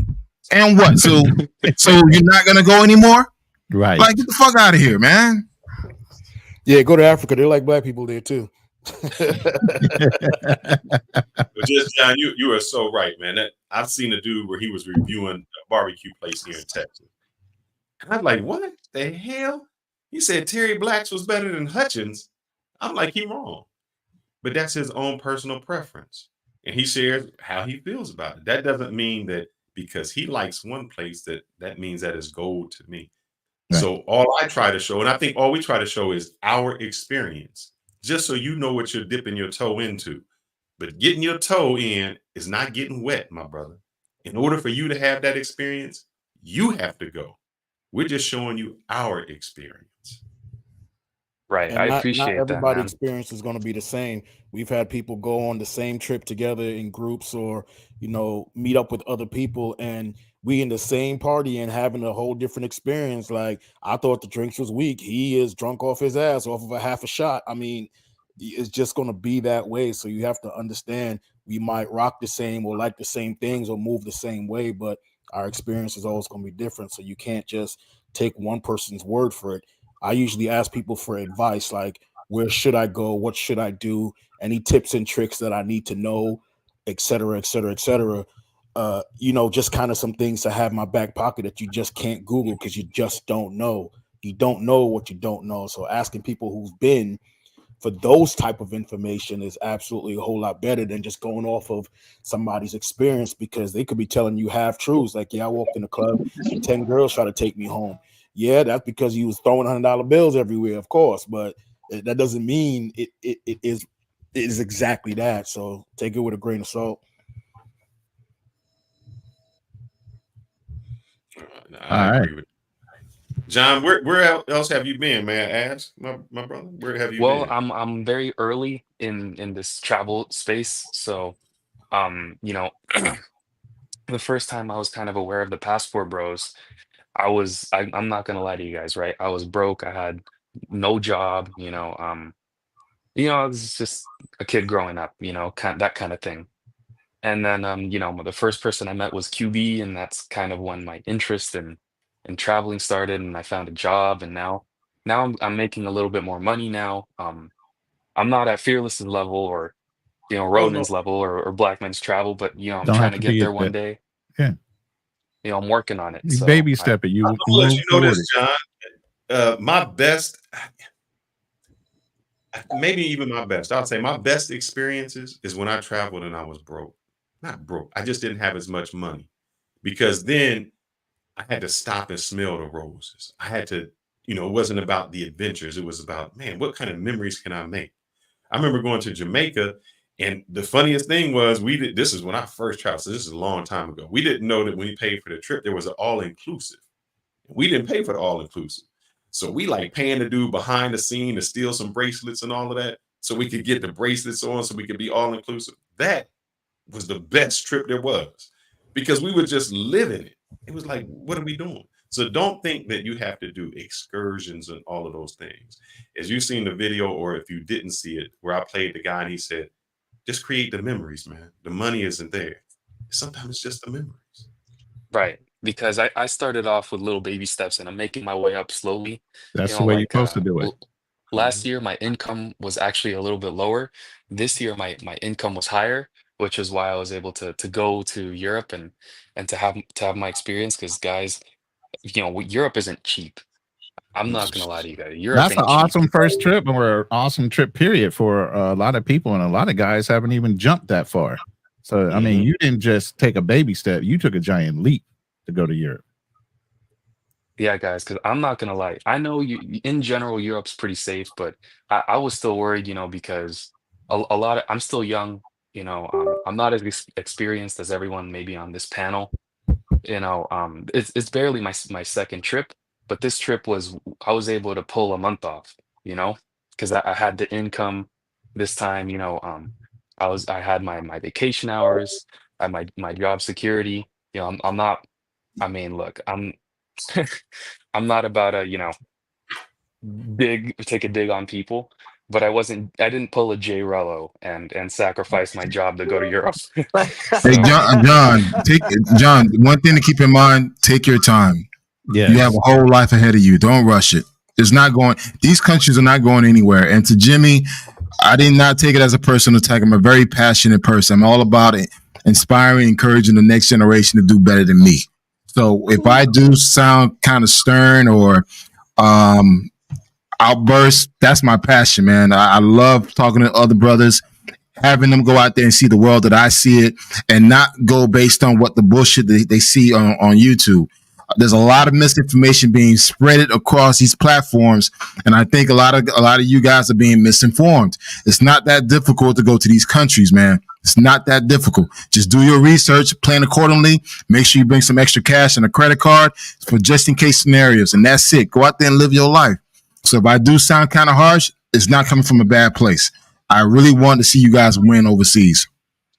Yeah, I appreciate that, man. But yeah, I had the time of my life in Europe. Definitely, I think if you guys can afford it, because it's really expensive. It's not. I I went over there with a certain budget, and I went way past that. I was lucky enough, that I Where did you have go? my money. I went Europe. to f 5 countries. I went to Sweden, I went to Finland, and then the 3 Baltic countries, All in one shot? all in 1 month. Like I said, he took a God giant damn. leap. Yes, he took a giant leap. That wasn't no little baby step. He everybody jumped said, right into it. like everybody said, look, you did a lot more than most, because most people's Yeah. first trip, they're going to DR for the weekend, and then they'll do that for the next 6 years. But you went big boy, so I could see you in the next 5 years. Shit, you might be right on Canal's tail, man. You might have 20 or more. One trip, and you already knocked out 5. Oh Right. boy, I need to get my game Guys, up. I'm serious, guys. This is a trip.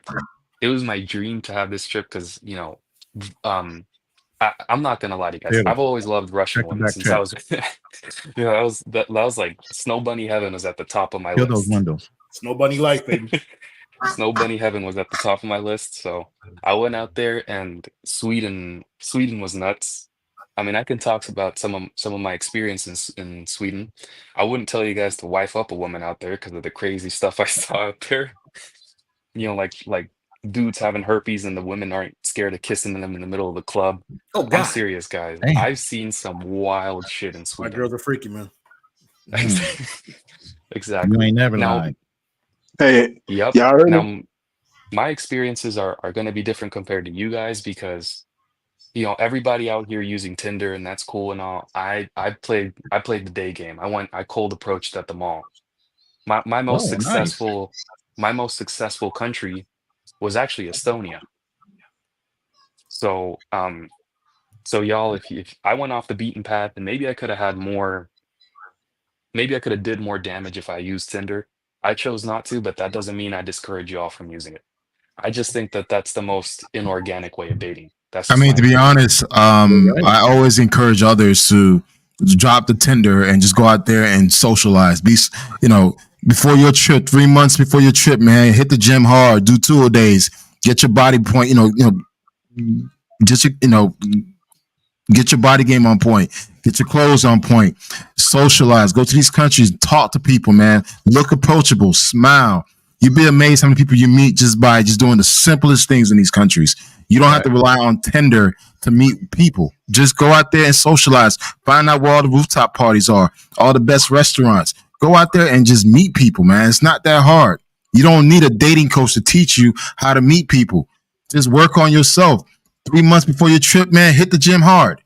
Lose some weight, gain some muscle, buy some new clothes. Go out there and look good, man. Smell good, feel good. That attracts positive energy, man, and that alone will bring people to you. And the fact that you're an American, that's extra. It's not that hard. And it's not even the need to be American. It's just bringing that positive energy with you. Because guys, I'm not gonna lie to you guys. Like, I think everyone who goes to these countries needs to try something new, out of the box. Oh yes. Even on your approaches.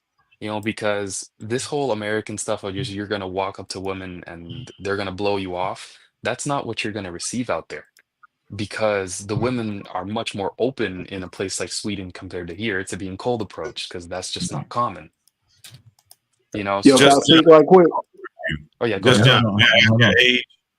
Hold on 1 second. I went to Europe on my birthday, so it was October 1st. No, How old are you? Oh my bad. 24. Nice. All right, so I'm going to show you this, John, just so you understand. I know you said you're not in it, but bruh, I'm going to show you. I've been doing this for when I had hair. Like, this is me in, where was that? Let me see. Where's that brother at? One of these, and this is Polynesia. So I was doing this in Polynesia when I was in New Zealand. So this is when a brother had hair. So you know how long I've been doing this. So don't think you had to compete with anybody, because I've been doing this journey on traveling for a long time. Nobody know that a black man surf. I really couldn't surf that great, but it was still good. Nobody know brothers scuba dive. I'm scuba diving. So one of my favorite things to do. Yeah, brother. I'm about that scuba life. Yeah, I got that scuba. Matter of fact, where my little thing here? We're gonna have to plan a scuba trip for the homies. Oh yeah, brother. So I still got my. Let me get settled in the Philippines. I'll find a good dive site. My paddy card out there. I got some. Got my paddy card right there. So y'all see, I'm a certified scuba diver. So I'm open water, bro. To say this, you still young in the game, brother. Don't try to compare our vacations and our trips and our experiences to yours, because I've been doing this for over 30 years. Build up your memories, man.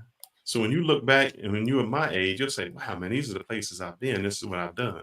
And you've done it your way. You see, nothing I just showed has any chica in it. What did I show? Scuba, my surfing, when I was in New Zealand, when I was in the Samoan Islands. None of that had to do with any chicas. So don't think that your travel always has to surround girls. Now I will say them Polynesian chicks is fine as hell, but you ain't never lied. Yeah, but you don't have to surround it about that, because your memories will be more than that. Right. Yeah. I'm not gonna lie. I was with a girl in Estonia that I cold approached, and I asked her if I could take a picture, just for the receipts and all, but then she told me something that kind of opened my eyes, right? And it still sticks with me nowadays. She said, "Why do you have to take a picture of every moment?" Boom. She says, "Sometimes just enjoy the moment. Why does everything have to be about Instagram, Facebook, etc.?" That's a keeper right there, man. Come on. And I think that is the difference between Ronan and maybe even Kanal. We grew up where there was no Instagram, where there was no social media. Where, man, if I showed you the picture we tried to take a picture with on the phone, you couldn't tell who the person was anyway. You're like, man, it looked like somebody, a shadow or something. So we didn't have that. So our experiences were completely different, where we just had to live it.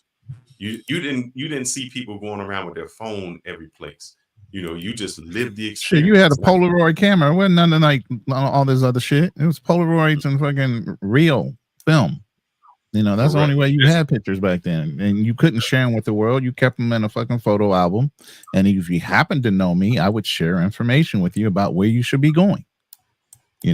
But I want to include some other people on the panel. John, you've been insightful, and we're going to encourage you at 24 years old to keep going. And like Fearless said, baby stepping it is nothing wrong with it. But I'm sorry, brother, you already took some giant leaps. If you went to Europe and you went to those different countries already, you've taken some giant leaps for your age.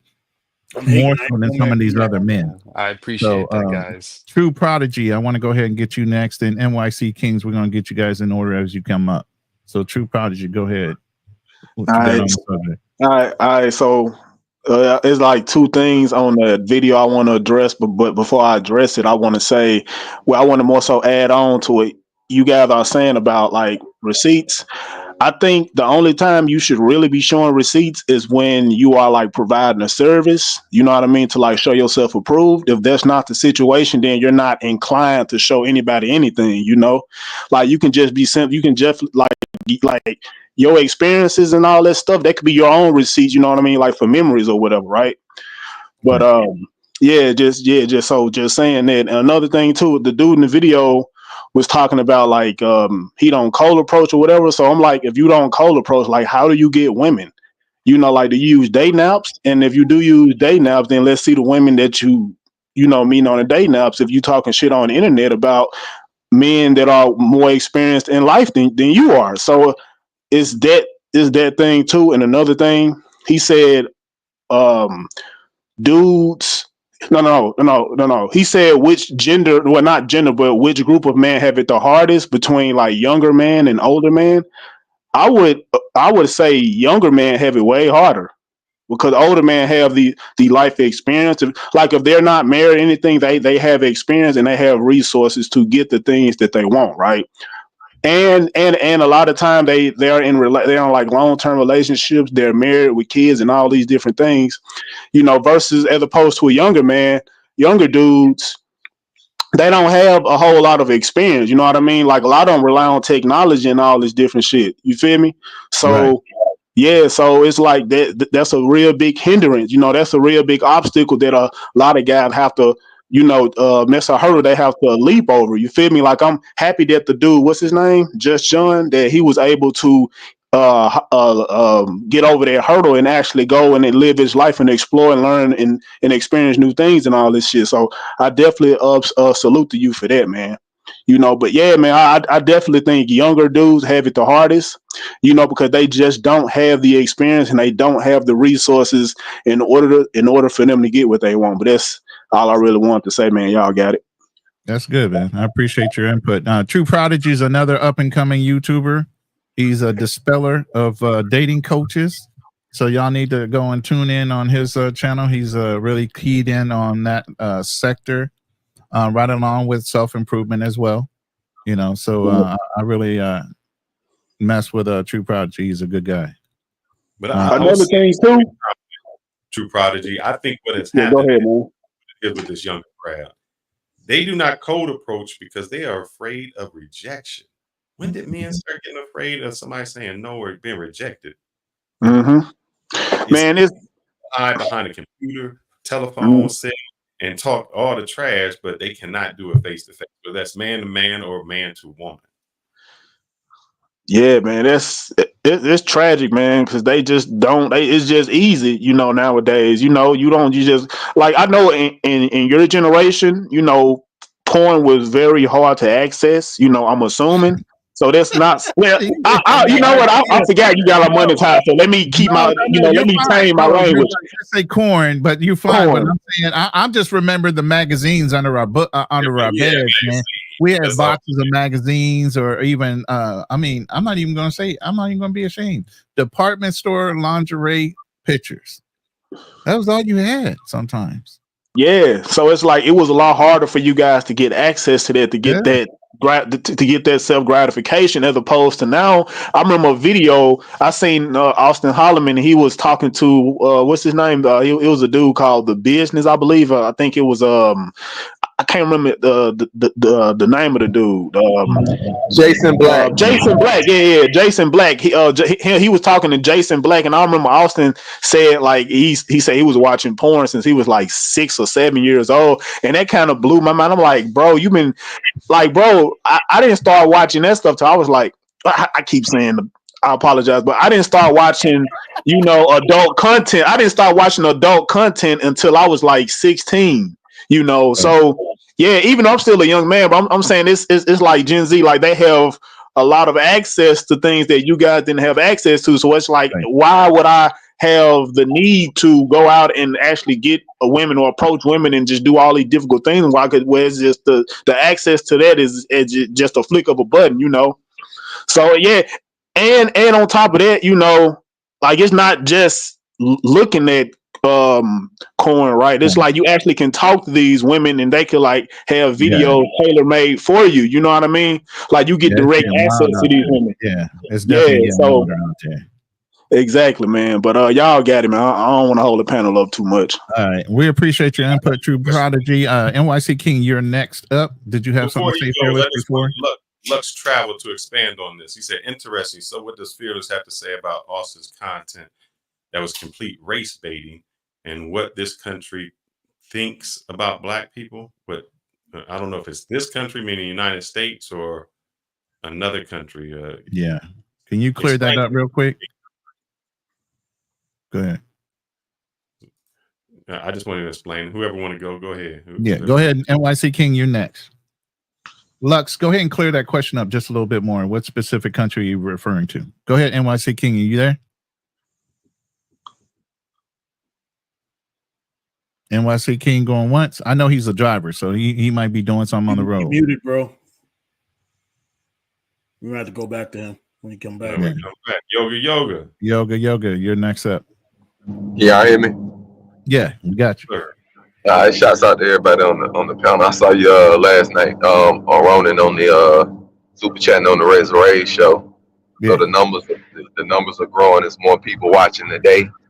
So I definitely want to help y'all boost your numbers up. Y'all bringing positive content, and y'all are combating the negative messages and the negative narrative that they're trying to throw on us as a group of black men that's traveling, and with the newfound excitement in traveling, a lot of low vibrational, low budget, really failures back home in the U.S. are going to YouTube now and showing a really raggedy travel and begging for money and stuff like that. So it's attracting a lot of guys, like you showed on this video, a lot of what we call plantation bros, and it's a cowardly thing to know why black men in America are traveling, looking to start families outside of America, but then try to shame black men in America, just like the women and the grandmamas and the and all these celebrities. So it's a cowardice. It's a cowardice move when you see these guys make these videos. Look what he made the video at in the car. Look what we make our videos at in the beach, on the jet, on mountains, scuba diving, Muay Thai fighting on boats and stuff. So let me put it to you like this: all these plantation bros, and it's going to be a slew more of them because we're only getting bigger in what we're doing, the movement and what we're doing. It's going to be more of them, and they're cowards, and this is why they're cowards. They know that the family law. They know that most of them grew up in single parent homes where the USA family law automatically gives the custody of the kids to the mother. It makes the father a financial have to pay financial payments and have to be responsible for children and the family that he has no control and say so over. And that's in all 50 states. And everybody know what's going on in the USA. Even the rest of the world knows what's going on in the USA, and it's been hit first in the black community with the welfare system and all that back in the 60s and 70s. We're just a generation now where we're in our 30s, 40s, and 50s, where we grew up with that single mother, where we were the kids of the projects, government projects all over the country. Now we graduated college, moved into careers, had families, and this and that. And we see that, hey, the system is ultimately still against us. You can't even be a man in your own home. They can dial 911, have it where you can't even go to your house after work. Next thing you know, the kids are taken away from you. So we have millions of black men and the other men in this country, but I'm focusing on us. Have millions of black men that cannot legally go and control their kids, have any say so in their kids. And these young guys, these coward, goofy guys, they say, well, you know what? We see that the leaders of the last masculinity that we have as a community, we see that these brothers are raising the flag saying, hey, this is wrong in this family law. This is wrong. We want traditional nuclear families. And we're going to the point where we'll leave the country and we're going to talk about it, and we're going to show other men that it is a way to have a family. Because at the end of the day, our goal as a man is to ultimately have a family. So these coward guys, knowing that we're traveling for families, the ultimately family in the place where the laws are not against nuclear family. So they're no different than the Oprahs, than the Gales, than all these other sellout bootlicks, broke bucking. He's broke bucking. Instead of him talking about what he's going to do as a young black man, he's complaining about what other men are doing. So it's right that y'all are highlighting these goofies, and we're going to continue to highlight these goofies, and we're going to highlight the correct narrative that we're doing. Like NYC King is married to a foreign woman, so we're going to highlight these things. And I just wanted to land the plane there and bring some value to the conversation and look at it from that way. They're cowards. All right, appreciate that. Thank you, Yoga. Buck Travel, you're next, and you're absolutely right. You know, I think they think passport bros or brothers that travel, period, are easy mark. We are not a huge group. There's only 12% of black people in America, let alone brothers that actually travel with a passport. So we're a very small community, and sometimes they think that they can take us out just by highlighting certain things that we do. But I appreciate your input, Yoga. Buck, you're next. Hey, first of all, salute to the panel. Black Man Travels, fearless and rolling. Also, I want to give props to Just John, man, going out with a banger and going to 5 trips on his first time outside the country. That's awesome. That's very awesome, man. That's Appreciate that, very guys. awesome. You know, most guys are not willing to do that. You know, they rather take that short flight to Costa Rica, DR, or Colombia, and just in and out. So that's I got to give you props. But to piggyback on receipts, I mean, you really don't got to prove anything in this world to anybody. You know, like for me, it's like I drive a fucking, I'm sorry for the language, I drive a beat up car, but my net worth is higher than some of these executives that work in these companies. So it's like, you know, it's like I live well below my, means, and it's like I don't have to prove anything to nobody at the end of the day. You know, Mm-hmm. so it's like this. That's why there's a term for it, keeping up with the Jones and all that. Because when you keep keeping up with the Jones and all that, you'll find yourself in that circle. You're not getting out of that circle. So it's like there's no need to provide any receipts or anything like that. So no need to prove anything to anybody, because like as you said, fearless. Once you prove one thing to someone, they'll come out and say, "Oh, you got to prove this other thing." Next thing you know is like you're proving 15 different things, and you're kind of exhausted. So but yeah, at the end of the day, we just guys just travel, have fun. And it also goes back to what just John said, what that girl said to him. Sometimes you just gotta live in the moment, because I know sometimes when we're on vacation, we just want to take the pictures, we just want to, do it for the gram and all that. I know that's good, but like we can't be spending most of the time on social media while we're on vacation. Sometimes you just want to reflect and just chill and just look over the ocean and just enjoy the scenery, because you're not gonna get moments like that, like on a consistent basis, so you might enjoy the vacation, then go from there. Right. All right, I'm ready. I'm back. Oh, you back? So, You good? Yeah. All right, New York this is City King. Go ahead. salute to the panel, salute to the chat. This is the thing. Passport Bros always want you to prove something because they ain't got nothing to prove. That's why I showed some receipts last night of my European wife and my Brazilian wife. According to the Passport Bro, they wouldn't believe it until I showed it to them. So, and half these guys, even the guy I was arguing with last night, he don't even have a passport. I don't even know how he found his way in this community. But anyway, there's no greater trip than to land in a foreign country and have a beautiful woman there waiting for you and saying that this is your wife. There's no greater feeling in the world of traveling through Europe with someone that you love. Traveling to Turkey, traveling to Dubai, traveling to Italy multiple times, traveling to Rome. You got to understand, once you get over into these foreign countries, everything else is easy to get to.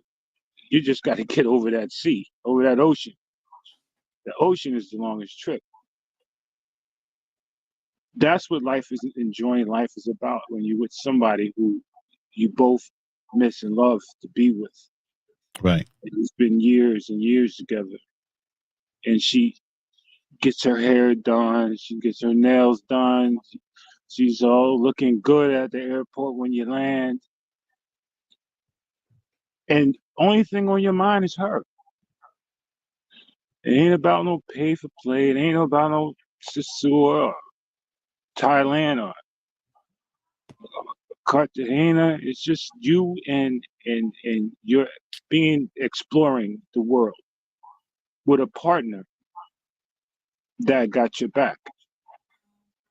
Right. There's no greater feeling in the world, Jeremy. I've always flew in by myself. I've always been a slight bit antisocial. I'm not a group person. I'm like Indiana Jones. I like to explore things. I like to feel things. Okay. I like to taste the dirt. I mean, not physically, but I like to be there on the ground and say, "Hey, I did it." It's like writing graffiti on the wall. Once you land in these countries, you say, "I put my tag there." Traveling is in us on this panel. It's just what we feel we want to do. Sometimes I get tired of America. Just gotta go. Just gotta go. Sometimes I don't know where I'm going, but I know when I go, when I get there, I'm gonna enjoy it because it's better than me being here sitting in America. And then you're gonna argue with these pastor bros because they don't travel. They don't travel and they hate what we do. Shout out to my haters and my supporters. They hate what we do. You know what I'm saying? It's not our fault that it's God's given that we did it. We work hard to play hard. Nobody gave us what we done. We earned it. So the jealousy flows through these cockroaches that hate on us. And all we're trying to do is pass on the message in a proper way, to travel right. Pull your pants up, tuck your shirt in. That's all we're telling you. Travel right. Don't travel half-ass and a little bit of money. If you ain't got no money, you shouldn't be on no plane. If you're gonna lose your job, you shouldn't go. That comes first. Your job comes first. Your job is your wife. You're married to that thing. No matter if you're an executive or you a shoe shine boy. You're married to your job. That puts paper in your pocket. There's no excuses behind that. So guys, like I said, just travel safe, man. Travel safe, enjoy your life, because we're all on a time clock here. All of us. And all of us on the panel are mature men, and we've lost a lot of friends on our way up. Enjoy your life. Try to live stress-free and drama-free. Try to pick the right mate. Try to pick the right mate so you don't have to live with drama. There's a lot of gentlemen living with drama, and they can't get out of it. They're in a house with a woman that they can't stand. The woman can't stand them because none of them can afford to separate. So you're stuck in a predicament where you wish you could travel like we do, but you're stuck. She got you paying this. She got you paying that. She's criticizing you. She's hitting you in the head with a baseball bat with her lips. A woman can beat the hell out of you just with her mouth. You'll feel like you got an ass whipping. You feel like you got an ass whipping. There's nothing you can do about it. Yet to travel, she'll keep her foot on your neck. So you can't go nowhere. Yeah. It's called control. When a woman starts to tell you what to do, gentlemen, it's time for you to leave that woman. It's called control. You need to do this. You need to do that.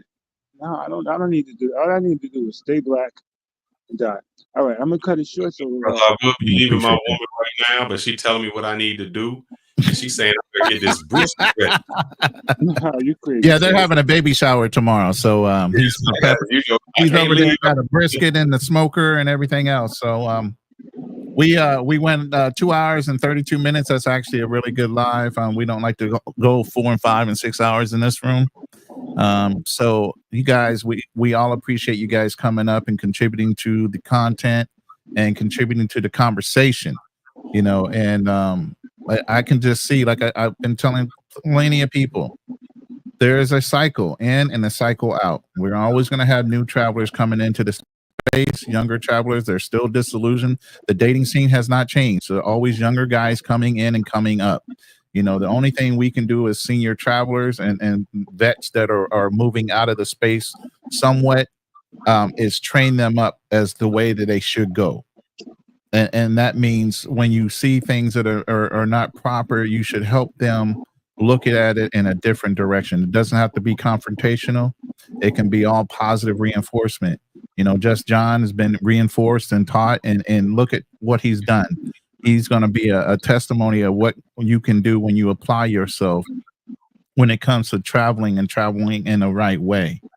Knocking down 5 countries in Europe is outstanding.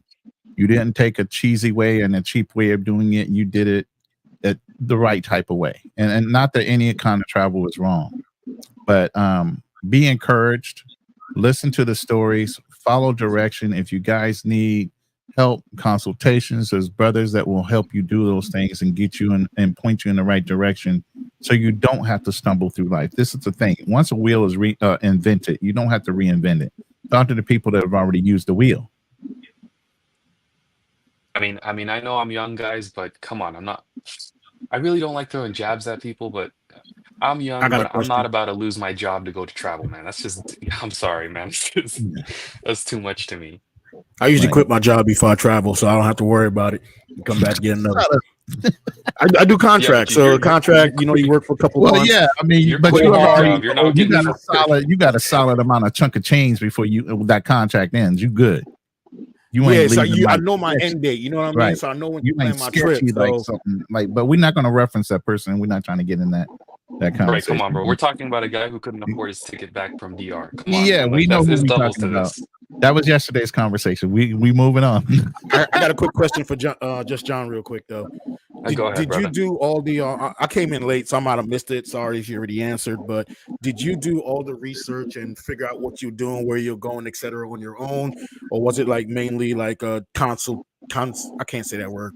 Consultations and like how did you plan that? Is my question, because I'm the planner of my group. When we go places, I got a laundry list of things, So I'm just curious, how did you plan that? Seeing that the spots you went are not Normally most of us travel. usually don't go. You're muted. Yeah, you just muted yourself, John. So, like, I'll answer it a little bit. Like I said, once No. you're in Europe, everything is my bad. accessible. No. It's accessible. Don't go nowhere, John. Hold on, King. I was asking that to John. Sorry, King. Yeah. All right, good. Once you got to Europe, everything is accessible. You could take a bus to Rome.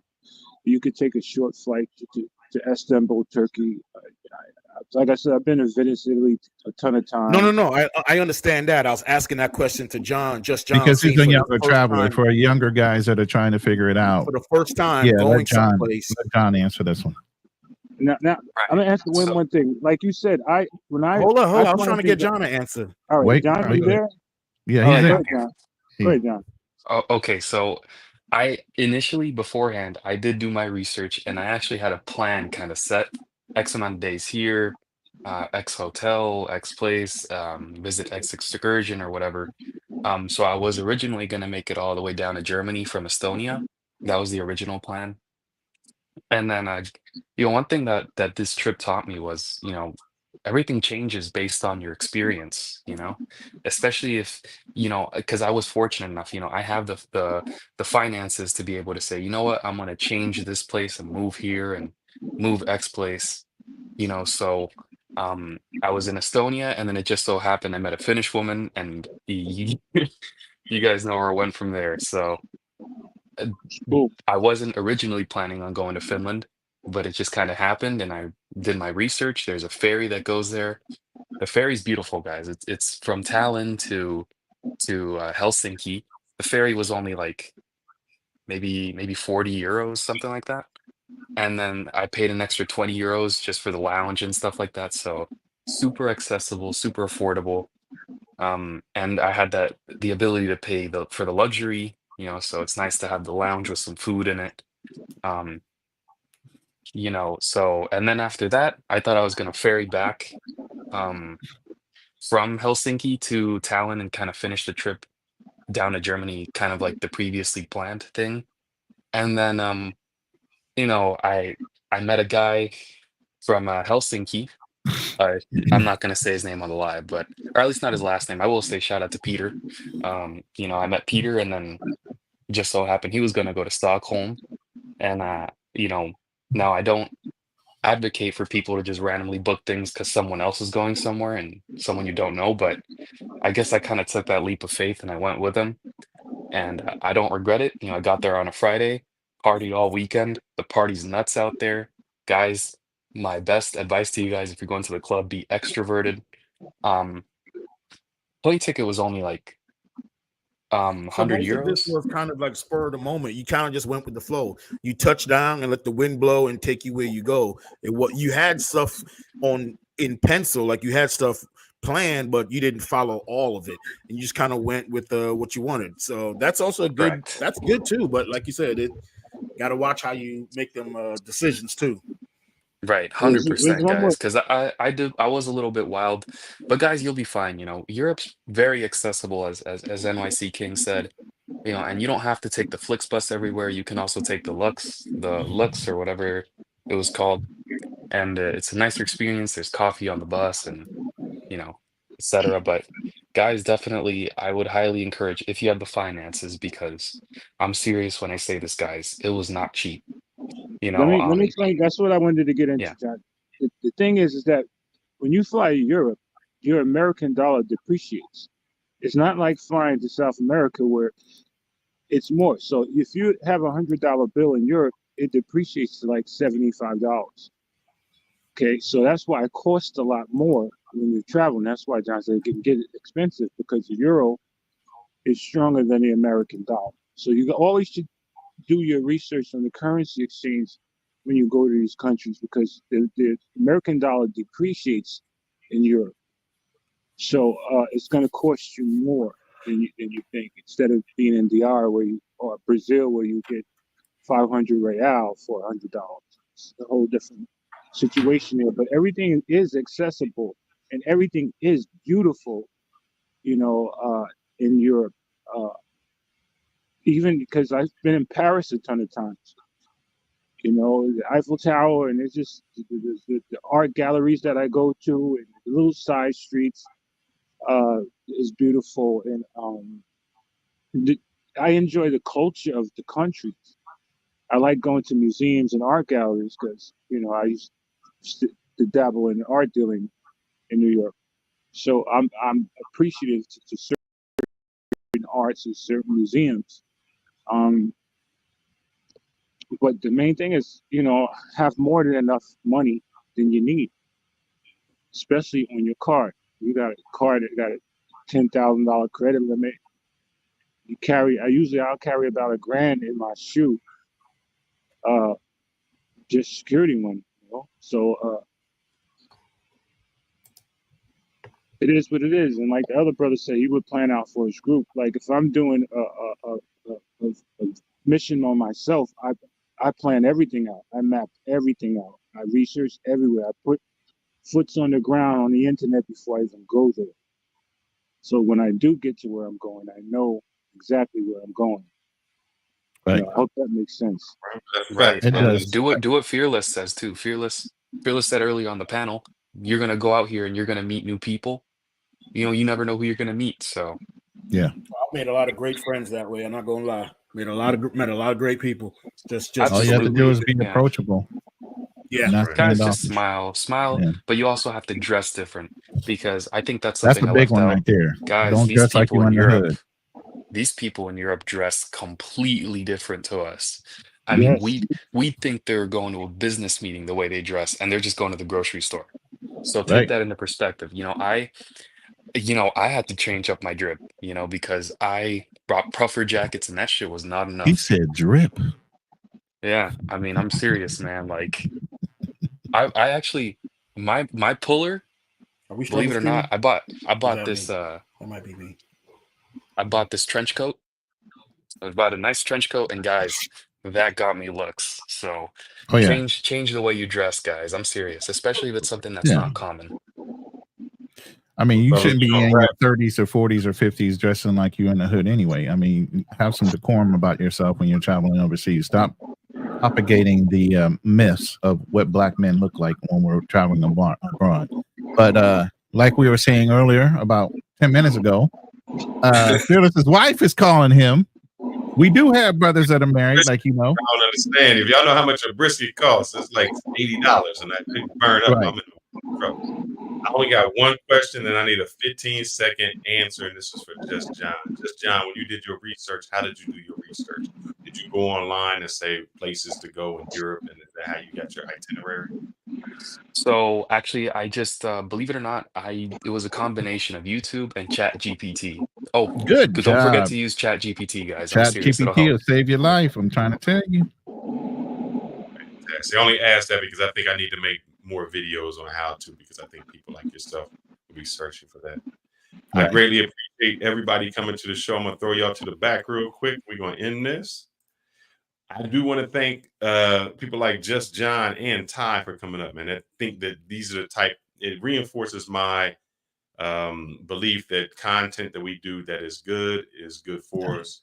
And we don't have to always show booty shorts and things like that to actually have people watching. So when you get that type of feedback, because most of the feedback that we will get are for the negative things that we do. And, you know, like they said, sometimes we don't have the positive feedback, we think that we aren't doing great. So hearing that makes it great. To wrap up what we're saying, you know, everybody's going to have their opinion.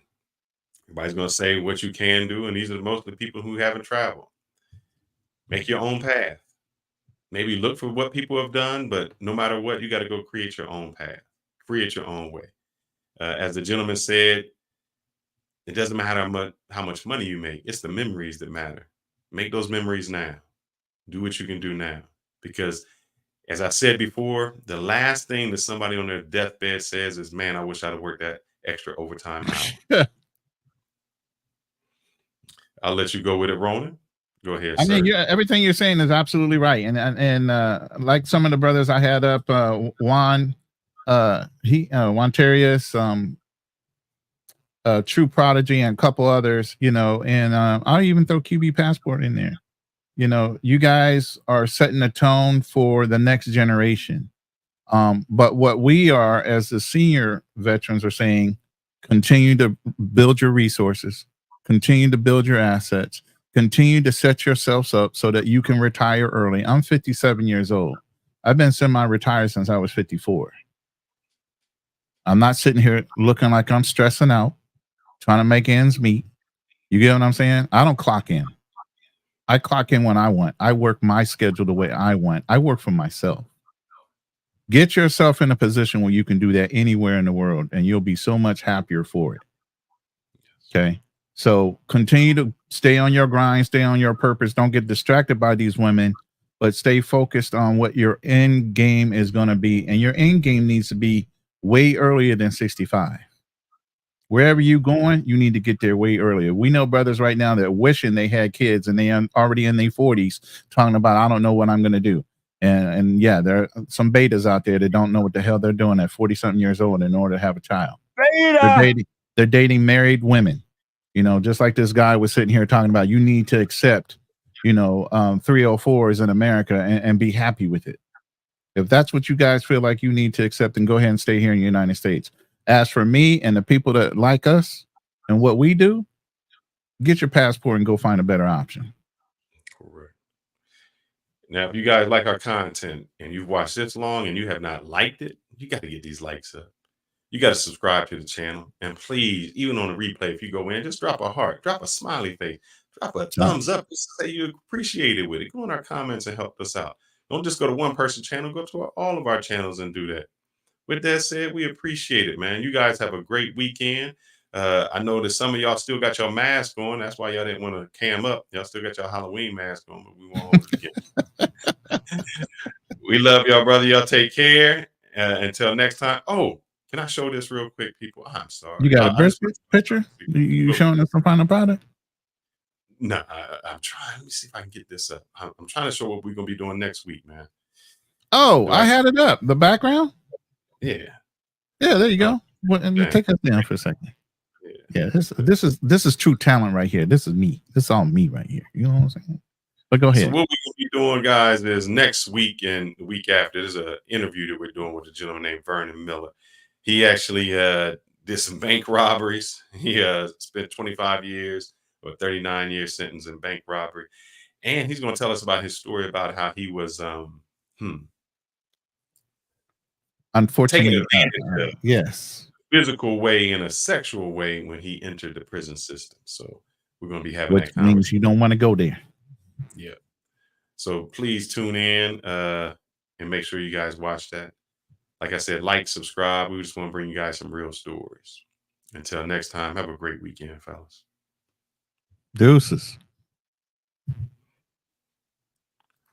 Let me see. Can I end this without doing that? I'm trying not to play the intro. There it goes. Hopefully it doesn't play it. All right.